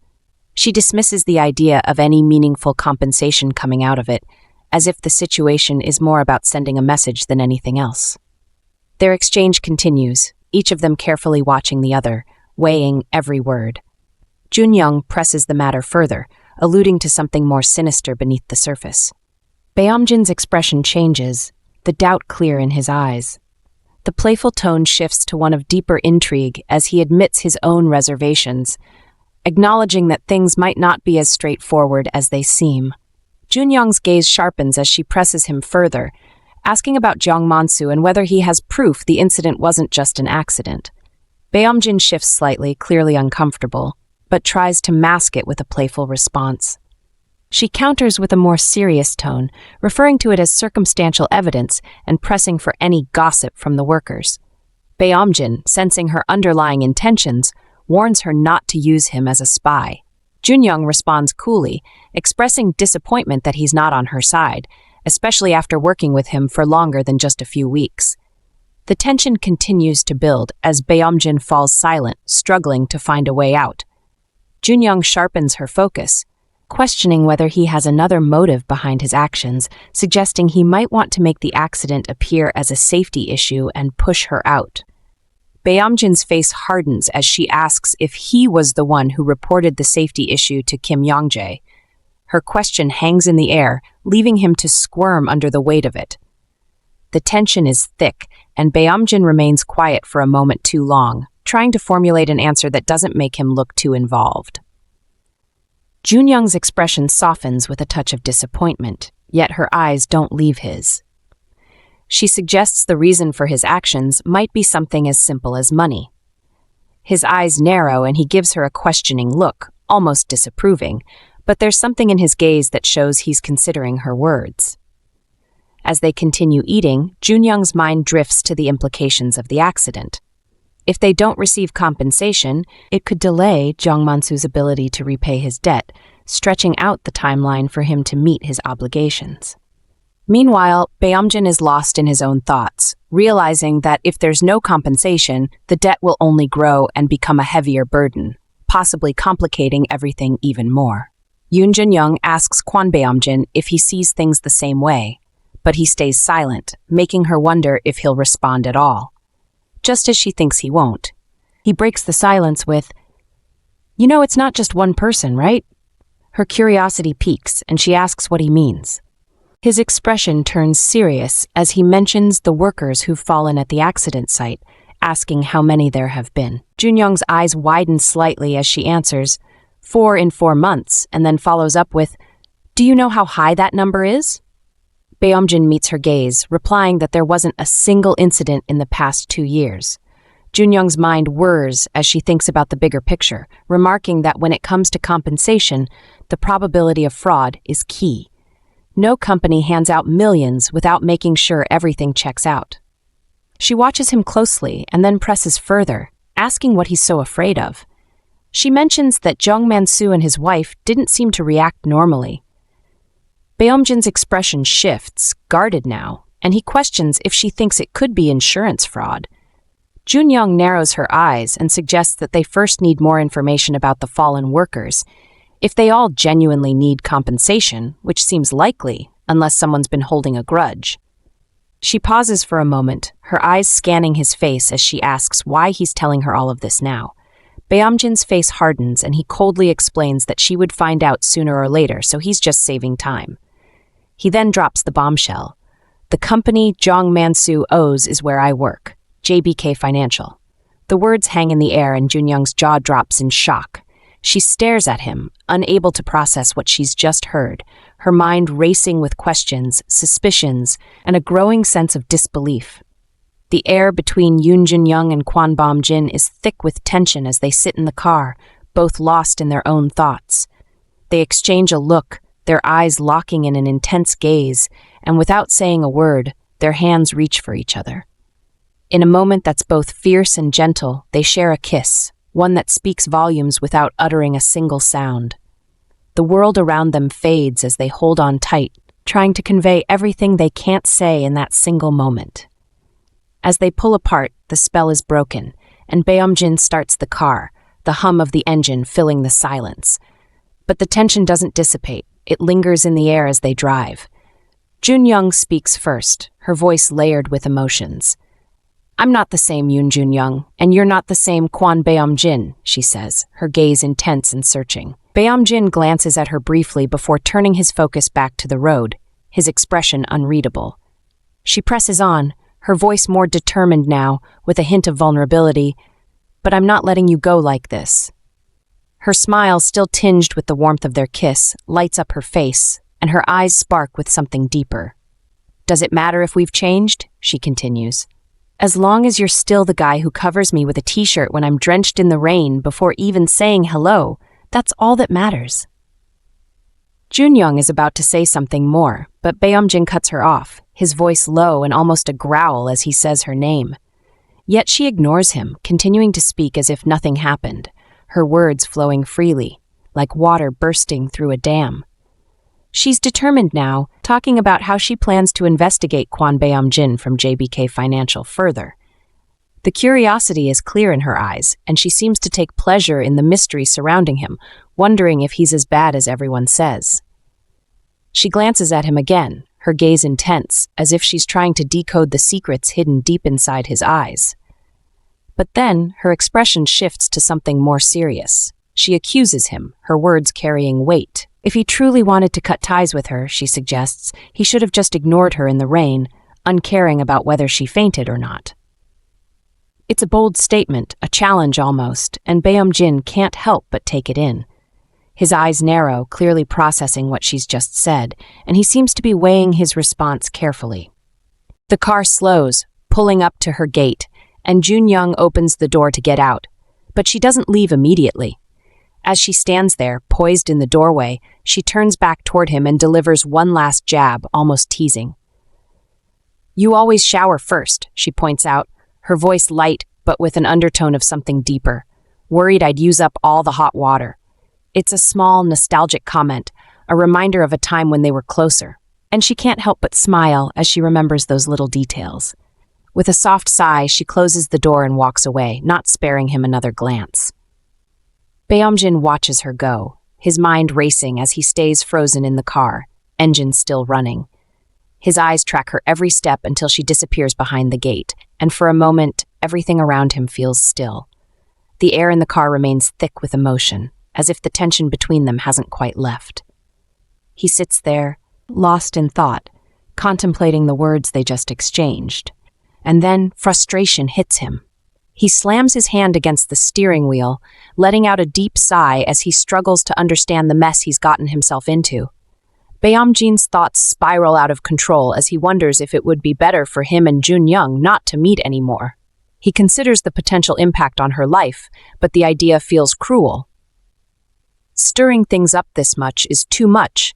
Junyoung, he thinks, the weight of his emotions pulling him in different directions. He leans back in his seat, letting out a frustrated grunt as he rubs his head, trying to make sense of everything. His mind races, but before he can figure it out, his phone rings, cutting through the silence. He looks at the screen, seeing Samdu's name flashing. Beom-jin picks up, trying to sound casual despite the turmoil in his mind. Young, whatever you saw, just pretend you didn't," he says, his tone almost too relaxed for how he feels inside. Samdu responds, and Beom-jin replies, "Of course, Young. I was too busy admiring the moon to notice anything." Samdu asks what's going on, and Beom-jin casually explains, "I came home earlier but got hungry, so I went to the convenience store downtown for a bit." Samdu asks another question, and Beom-jin replies, "I saw a car parked deep in the alley, one I've never seen before. There's a person sitting in the driver's seat, and they've been there for 2 hours now." Samdu wants more details, so Beom-jin answers, "It's a white Benz, and the plate number is..." He reads out the details, his curiosity rising. Samdu asks where the car is, and Beom-jin responds, "It's the white Benz behind you." His eyes narrow as he checks his rearview mirror, his mind running through possibilities. Beom-jin steps outside his car, his gaze locked on the white Benz parked in the quiet neighborhood. The only reason a car like that would be here is me, he thinks, his mind spinning with questions. He had already finished some business near the Sangbong building, so he's sure it's not related to that. Beom-jin narrows his eyes, trying to think of anyone connected to the mysterious car, but his mind draws a blank. Who could it be? He wonders, then shrugs, deciding to take a closer look. Since someone's inside, might as well see who's hiding, who's stalking who, he mutters under his breath, his voice calm but curious. He walks up to the white Benz, his eyes focused on the tinted windows. He knocks sharply on the window, but no one reacts or rolls it down. Undeterred, he moves to the front of the car, scanning the license plate. Should I call the police? He wonders, then dismisses the idea. Let's see the car number first, he says to himself, calling out the number as he stands with his arms crossed in front of the car. While standing there, Beom-jin catches a glimpse of the person inside the car through the windshield. His eyes widen slightly as recognition hits him. Didn't expect to see you here, he says in a firm, neutral tone. The car door opens, and a young man steps out, shutting the door behind him. Beom-jin's gaze locks onto the man's face, his expression unreadable. It's Na Sung-woon, someone Beom-jin worked with at the same company. He remembers that Na Sung-woon had graduated thanks to a scholarship from the foundation his mother ran. He also recalls seeing Na Sung-woon's number on Junyoung's phone. His eyes narrow as he takes in Na Sung-woon's face. Did he always look like this? Beom-jin thinks, trying to recall if Na Sung-woon always had such a stern expression. I don't remember exactly, but I thought he had a more approachable vibe, Beom-jin muses, his gaze still fixed on Na Sung-woon's face. Na Sung-woon smiles confidently, his tone smooth. Beom-jin holds his gaze without flinching, sizing up the situation. Na Sung-woon mentions he had work nearby and decided to stop by. Beom-jin, ever composed, explains he works around the corner as well, keeping his eyes fixed on him. Suspicion lingers in the air between them. As Na Sung-woon adds a remark about Junyoung, Beom-jin responds with calm detachment, reminding him of her busy schedule and status at the company. As Beom-jin starts to leave, Na Sung-woon's probing question hangs in the air, prompting a pause. The moment is tense, thick with unspoken tension. Beom-jin pretends not to understand, keeping his tone even. Na Sung-woon's face darkens as he confronts Beom-jin, accusing him of knowing about his history with Junyoung. Beom-jin brushes it off with a cold response, suggesting he ask Junyoung directly. Na Sung-woon, now angry, vents about the fight he had with Junyoung and his own mistakes. Beom-jin, unfazed, points out the lack of trust if such a small misunderstanding could shake their relationship. Na Sung-woon's anger flares, fists clenched, and he warns Beom-jin not to get involved. Beom-jin remains detached, questioning who he's referring to as us. The tension escalates as Na Sung-woon looks ready to snap, but Beom-jin turns and walks away with a look of disdain. Na Sung-woon stands still, seething, before storming back to his car. Na Sung-woon speeds away, anger boiling over, and slams on the brakes in the middle of the road. His fists pound the steering wheel as he screams in frustration, "I knew it! I had a feeling this day would come." He keeps hitting the wheel, letting his anger and frustration pour out. Finally exhausted, he slumps forward, resting his head on the steering wheel, defeated. His mind races with thoughts of Kwon Beom-jin, calling him a persistent annoyance like a stain that won't come out. His inferiority complex feeds his anger as memories of the past resurface. As he tries to calm down, his thoughts drift back to the times he and Junyoung talked about Beom-jin. Her indifference toward his name had always bothered him, and the way Beom-jin seemed to disappear from her life left him uneasy. Na Sung-woon feels a growing anxiety, sensing Beom-jin as a threat, always lurking in the background. As his anger subsides, determination takes over. He's resolute in protecting his relationship with Junyoung, unwilling to let Beom-jin come between them. The fear that's been lingering in the back of his mind now drives him to act. Na Sung-woon pulls over to the side of the road in front of his rental apartment. He sighs deeply, feeling the day's stress weighing on him. Slumping back in his seat, he closes his eyes and grunts in frustration.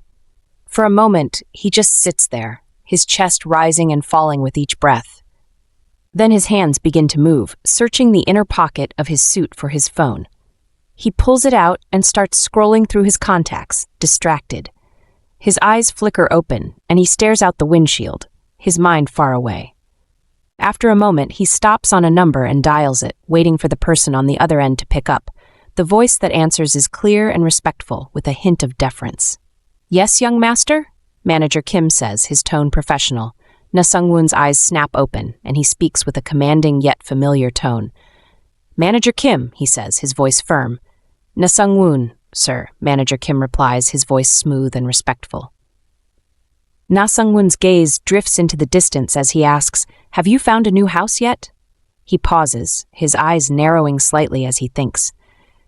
Manager Kim begins to respond, but Na Sung-woon cuts him off. "If you need anything, just let me know anytime," he says, his tone dismissive. Manager Kim says something else, but Na Sung-woon isn't interested. "It's a waste of your abilities, secretary, to be used for something as trivial as finding my house," he says seriously, lost in thought. As he speaks, he glances down at his bruised hand, noticing the blood clots on his knuckles. His expression turns contemplative, and for a moment, he seems deep in thought. Manager Kim's tone is sympathetic. "I'm still lacking. You should visit the main house. Madam is worried," he says with concern. Na Sung-woon's expression hardens, and he falls silent, his eyes locked on something in the distance as his mind races. Finally, his voice takes on urgency. "Kwon Beom-jin, do you remember?" he asks sharply. Manager Kim answers immediately. "Yes, he's your high school classmate and also deputy manager Junyoung's. Wasn't he the one who became a criminal?" he asks, curiosity in his tone. Na Sung-woon's tone is blunt, cutting straight to the point. "Find out about him, what he's been doing, who he's been hanging out with, and what's his situation like now," he commands, his voice firm. He ends the call, his eyes narrowing as he slips the phone into his pocket. Stepping out of the car, he moves with purpose, heading towards his lodge. As they prepare for the day, the man and woman move in sync, their actions reflecting their closeness. The man's fingers work quickly to fasten the woman's bracelet, his eyes focused on the clasp as she speaks. "Director Hong doesn't seem very perceptive, does he?" she asks, a hint of amusement in her voice. The man responds briefly, his tone straightforward. "No," he says, his focus never leaving the bracelet. The woman's gaze shifts, her mind elsewhere as she considers her next question. "What about that person?" she asks, curiosity in her voice. The man pauses, his fingers halting as he turns his attention to her question. "Assistant manager Junyoung is on a business trip to Busan," he replies, his tone neutral. "It wasn't planned. It's a 2-week trip, but it might get extended." The woman's attention snaps back to him, her eyes locking on his as she processes the news. "He didn't get all sensitive just because he couldn't see her face, did he?" she asks, her voice laced with doubt. The man's expression stays neutral, though his eyes glint with understanding. The woman continues, her voice thoughtful. "They were apart when she was studying abroad, too," she says, her words reflecting deep consideration. The man's fingers resume their task, the bracelet clasp clicking into place with a soft metallic sound. "There's probably more to it, but we're still piecing it together," he says, his tone calm and deliberate. "At this rate, he might not even show up at the gallery. The board is starting to shift, so we need to secure our relationship with Myeongin Group before things take a turn." The woman's gaze wanders again, her thoughts elsewhere. "He will," she says confidently, a slight blush coloring her cheeks. The man's eyes narrow slightly, a hint of doubt in his expression. "Sungwon said that?" he asks, his tone laced with skepticism. The woman nods, a soft smile curling at her lips. "Yes," she replies quietly. "Manager Kim must have worked his magic again without me knowing." As she speaks, she extends her wrist, the bracelet catching the light. The man's gaze drifts to it, a soft smile tugging at his lips as he admires the delicate design. The atmosphere between them is easy, their conversation flowing naturally as they continue preparing for the day. As the morning light streams into the hotel room, Na Sung-woon lies in bed with a young woman, her head resting on his chest while she gently strokes his bandaged hand. He keeps his eyes closed, pretending to sleep, hoping she'll leave him be. "Did you sleep well?" she asks, her voice soft and sweet, but he can't muster much enthusiasm. She doesn't stop, instead asking, "Do you want to go again?" Her playful tone hints at teasing, but he doesn't feel like engaging. Still, he knows he has to be careful. "Mornings aren't so bad," she suggests, her hand rubbing his chest seductively. He opens his eyes, wincing at the bright light, then quickly shuts them again, scrunching his face in discomfort. "Don't you like it?" she asks, teasing. I'm not fully awake, he replies, trying to brush her off, but she persists, her hands roaming. Just as things start heating up, a knock at the door interrupts. Relieved, he jumps out of bed and hurries to answer it. Junyoung stands at the door, checking her wristwatch as she holds a file in the other hand. She's here to deliver documents to Na Sung-woon, a task she's been asked to do in person. Junyoung stands outside the hotel room, waiting to deliver the documents. It's an unusual task for a weekday, but she's determined to stay professional. She takes a deep breath and prepares herself.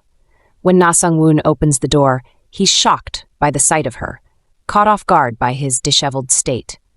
Junyoung hands him the file without a word, her expression neutral. The moment is interrupted by a woman's voice calling out from inside the room. Na Sung-woon grows flustered, his face turning red as he stammers, trying to explain, but it's clear that the situation is more complicated than he expected.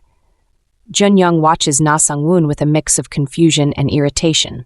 She knows he's been out of the dating game for a while, and the timing of meeting someone now seems off, especially with things unresolved with Jang-sera. The situation doesn't add up. Her eyes narrow as she processes the awkwardness, sensing that this moment is more about him than her.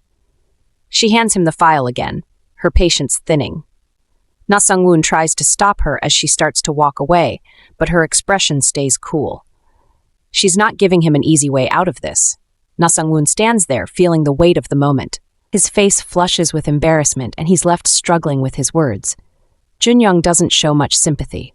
Junyoung is taken aback by Na Sung-woon's words. His comment about Kwon Beom-jin leaves her momentarily speechless. She hadn't expected him to bring that up, especially in such a way. "What?"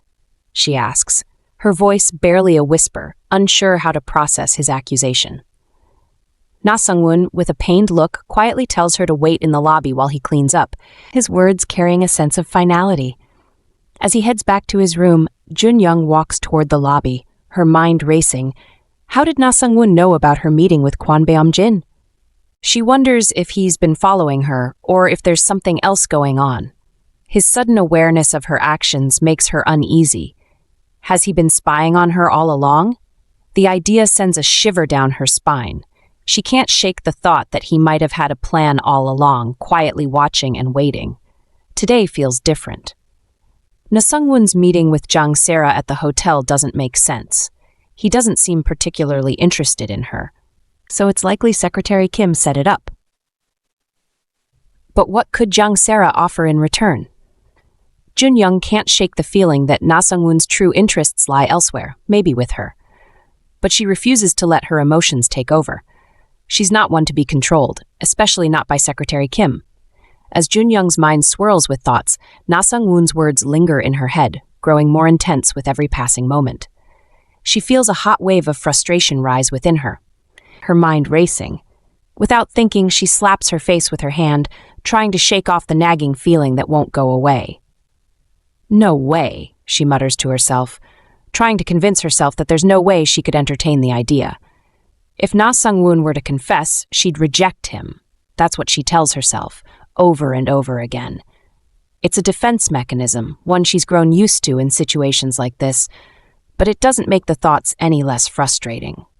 She shakes her head and walks away, hoping to escape the whirlwind of emotions swirling within her. Just as she's making her way out, she feels Na Sung-woon catch up to her. His breath brushes against her ear, sending a jolt through her. "Junyoung," he says softly, his tone just enough to make her pause. "Jang-sera said she had an urgent meeting. Let's take my car." His words are clear, but they don't seem to register right away as her attention shifts toward a group of people standing nearby. She hesitates, looking back and forth between Na Sung-woon and the group, unsure of what to do. Na Sung-woon's mother, standing near the entrance, calls out warmly, her voice carrying with an inviting tone. Come in, she says, gesturing for him to join her and the guests. "I'm having tea with some important guests." Her words seem to melt any lingering tension as she waves them both in. Junyoung looks over and the sight of the group becomes clearer. The woman who had called to Na Sung-woon is standing with Director Kim Ik-sun from H Securities, Mr. Lee Han-hee, a former deputy curator at the New York JTI Gallery, and of course Director Kwon Beom-jin from JBK Financial. Junyoung's heart skips a beat as she takes in the scene, realizing the caliber of people involved. Na Sung-woon's mother introduces him to the guests with a bright, welcoming smile. The way she speaks, the casual grace in her movements, makes the whole situation feel more official. Junyoung watches quietly, trying to piece everything together, her thoughts a little more scattered now. She stays at the periphery of the conversation, watching the interactions unfold before her. After some time, director Kwon Beom-jin approaches, his steps deliberate, his hands clasped neatly behind his back. There's an air of confidence about him, but also something else, something that's hard to pin down.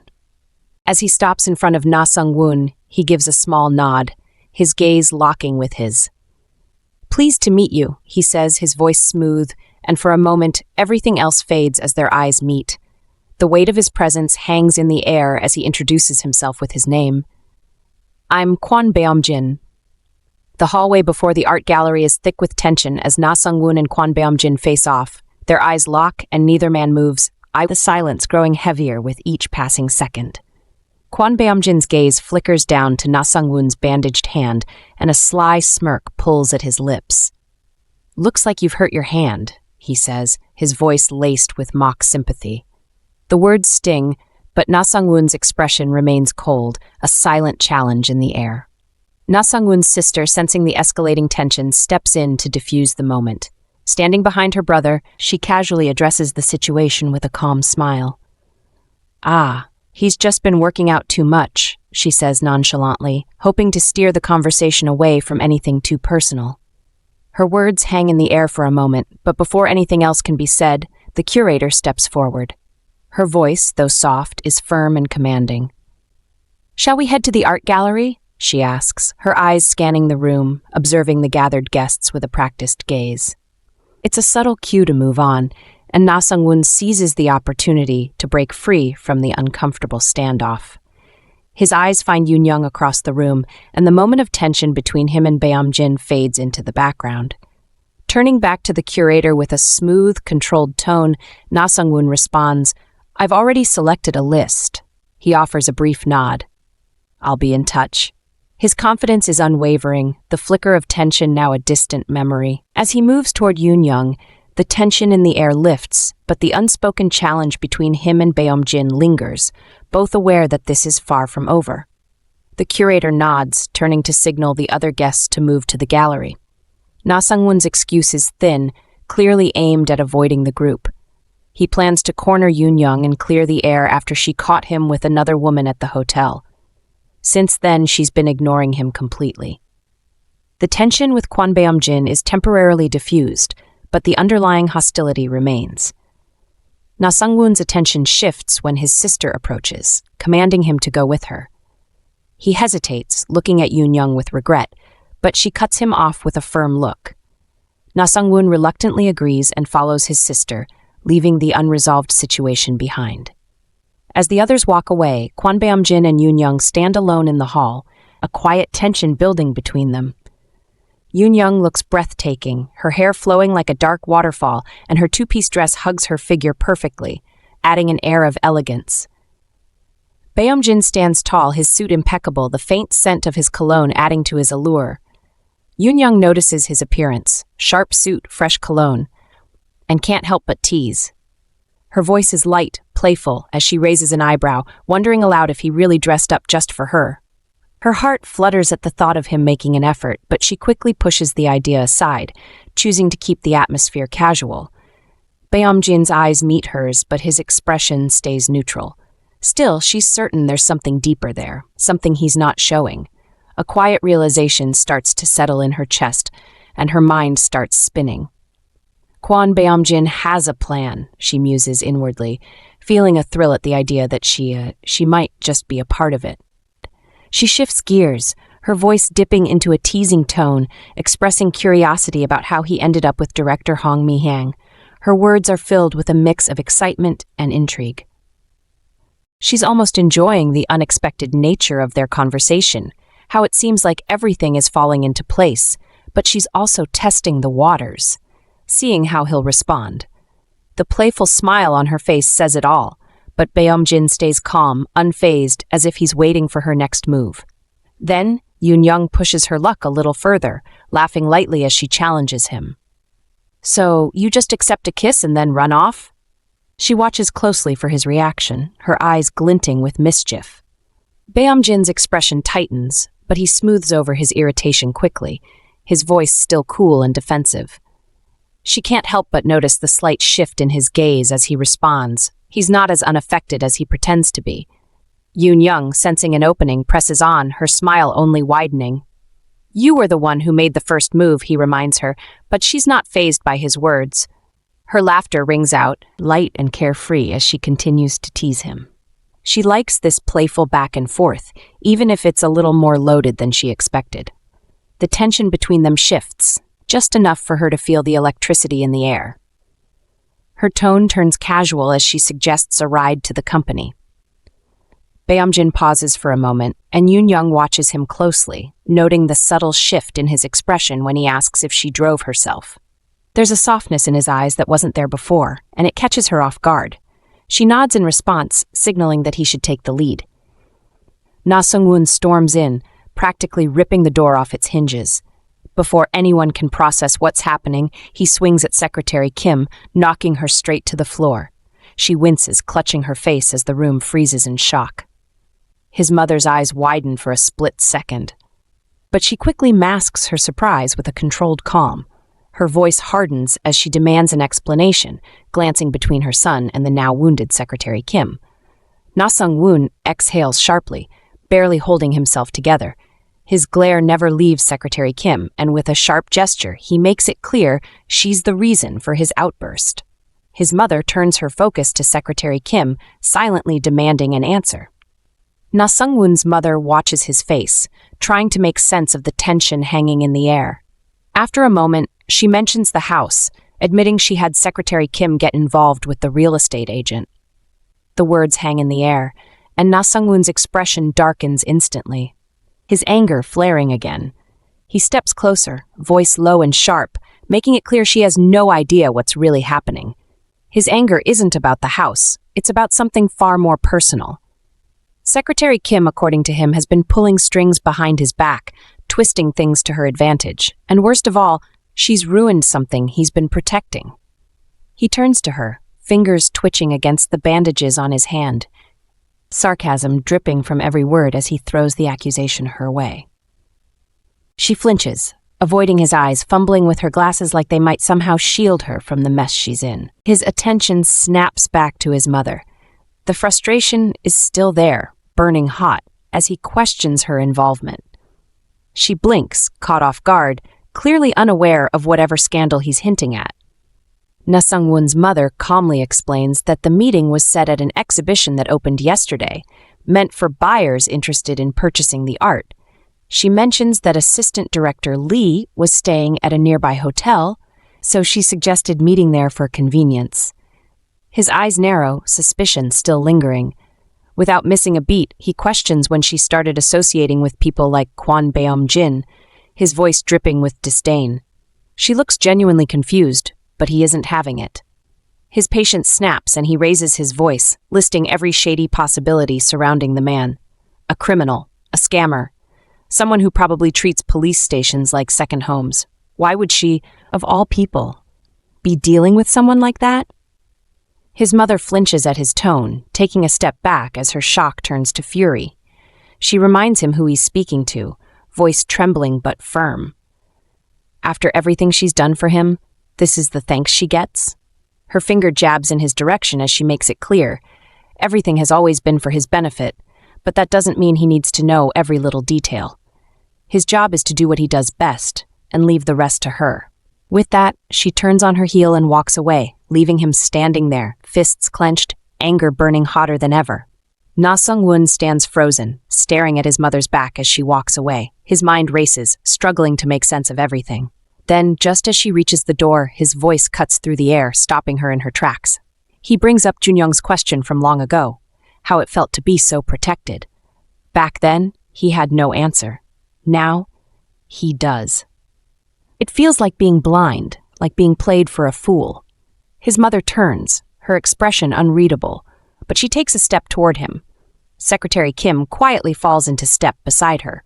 Inside the study, Secretary Kim hands his mother a glass of water and helps her into a seat. She mutters an apology, but it does nothing to ease the tension. His mother fixes her with a sharp look, demanding an explanation. She wants to know why her son is acting like this, why he's suddenly turning against her. Secretary Kim exhales slowly, clearly dreading what she's about to say. She admits to making a deal with the young master, one that involved digging up information on a certain man. In return, he had to spend the night with Jang-sera. But the real problem? That man wasn't just anyone. He was from JBK Financial. Na Sung-woon's mother's eyes widen as everything starts clicking into place. A memory from the past resurfaces, one that suddenly makes perfect sense. She mutters to herself, calling it a coincidence, though she clearly doesn't believe it's just that. Secretary Kim continues, revealing that Director Kwon and Junyoung were close friends. She personally confirmed it. His mother's gaze sharpens as realization sets in. That explains her son's anger. He isn't just upset, he's terrified. The thought of losing Junyoung to Director Kwon is eating him alive. Secretary Kim lowers her eyes, admitting she may have gone too far. Given their ties to Myeong-in daily, she thought it best for the young master to sort out his feelings for Deputy Director Yoon Junyoung. His mother studies her for a moment before asking if Junyoung's presence that night was planned. Secretary Kim barely manages a whisper as she confirms it. When asked about Jang-sera, she explains that the woman had already checked out before arriving. The conversation shifts to their scheduled meeting with President Jang the next day. His mother instructs Secretary Kim to keep an eye on the atmosphere, clearly wanting a read on the situation before making any moves. Na Sung-woon's mother watches Secretary Kim, amusement flickering in her eyes as she tells her to lift her head. A slap isn't enough to keep her down. She even throws in a quiet "well done" before adding that Sung-woon will only act up like this a few more times. She pauses, weighing her next words carefully. If she had known her son would cling so foolishly to something out of reach, she would have given it to him sooner. Let him get bored of it. At least there's a silver lining. She never liked that only their side had a weakness exposed, but now Director Kwon seems to have one too. Yoon Junyoung isn't just a problem for them, she might also be a problem for him. She instructs Secretary Kim to assign someone to keep an eye on Junyoung. Considering their history, it's unlikely they'll just walk away from each other after reuniting. When Secretary Kim asks if she should handle any financial matters given the current situation, the idea is immediately shut down. Manager Han is already in charge, and she wants it to stay that way. Secretary Kim's role as her right hand is well established, and there's no need for her to get involved in something so delicate. If things get messy, it's always easier to cut ties with someone more replaceable. As Secretary Kim prepares to leave, she's told to put something on her face and rest. The gallery will be taken care of. She thanks her for the consideration before stepping out, leaving Na Sung-woon's mother alone with her thoughts, the tangled mess of emotions and relationships pressing down on her like an unfinished game of chess. Junyoung hums to herself as she packs, a white towel wrapped around her hair. Her phone sits on the bed, the screen still glowing from the message she just sent. She lets out a sigh, wondering if she'll end up going to Busan with Samdo again. He never seems to go anywhere on his own, but she isn't exactly eager to be his travel buddy either. Her eyes land on a neatly packaged set of underwear. She picks it up, turning it over in her hands, admiring the quality. Not like she ever had to care about this sort of thing before. Still, it's nice. She shrugs, deciding it doesn't matter anyway. They probably won't even be traveling together.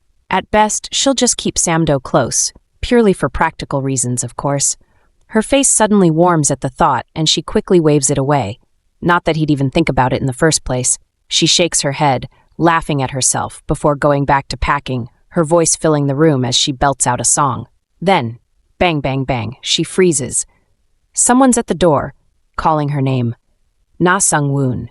His voice is sharp, urgent. He says they need to talk. She stands perfectly still, pretending not to be home.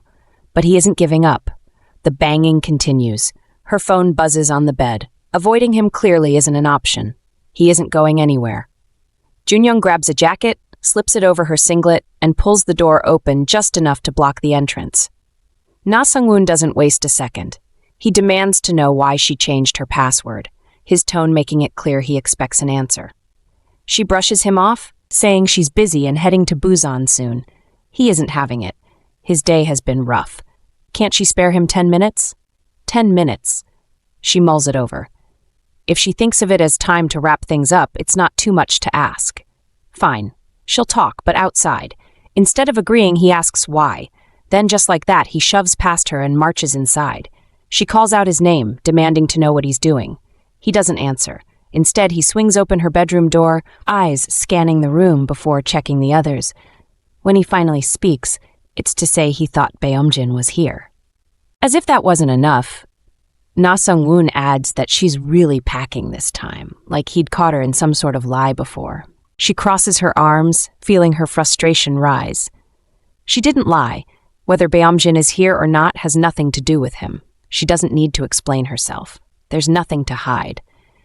But he looks at her with that same frustrated gaze, clearly expecting something from her.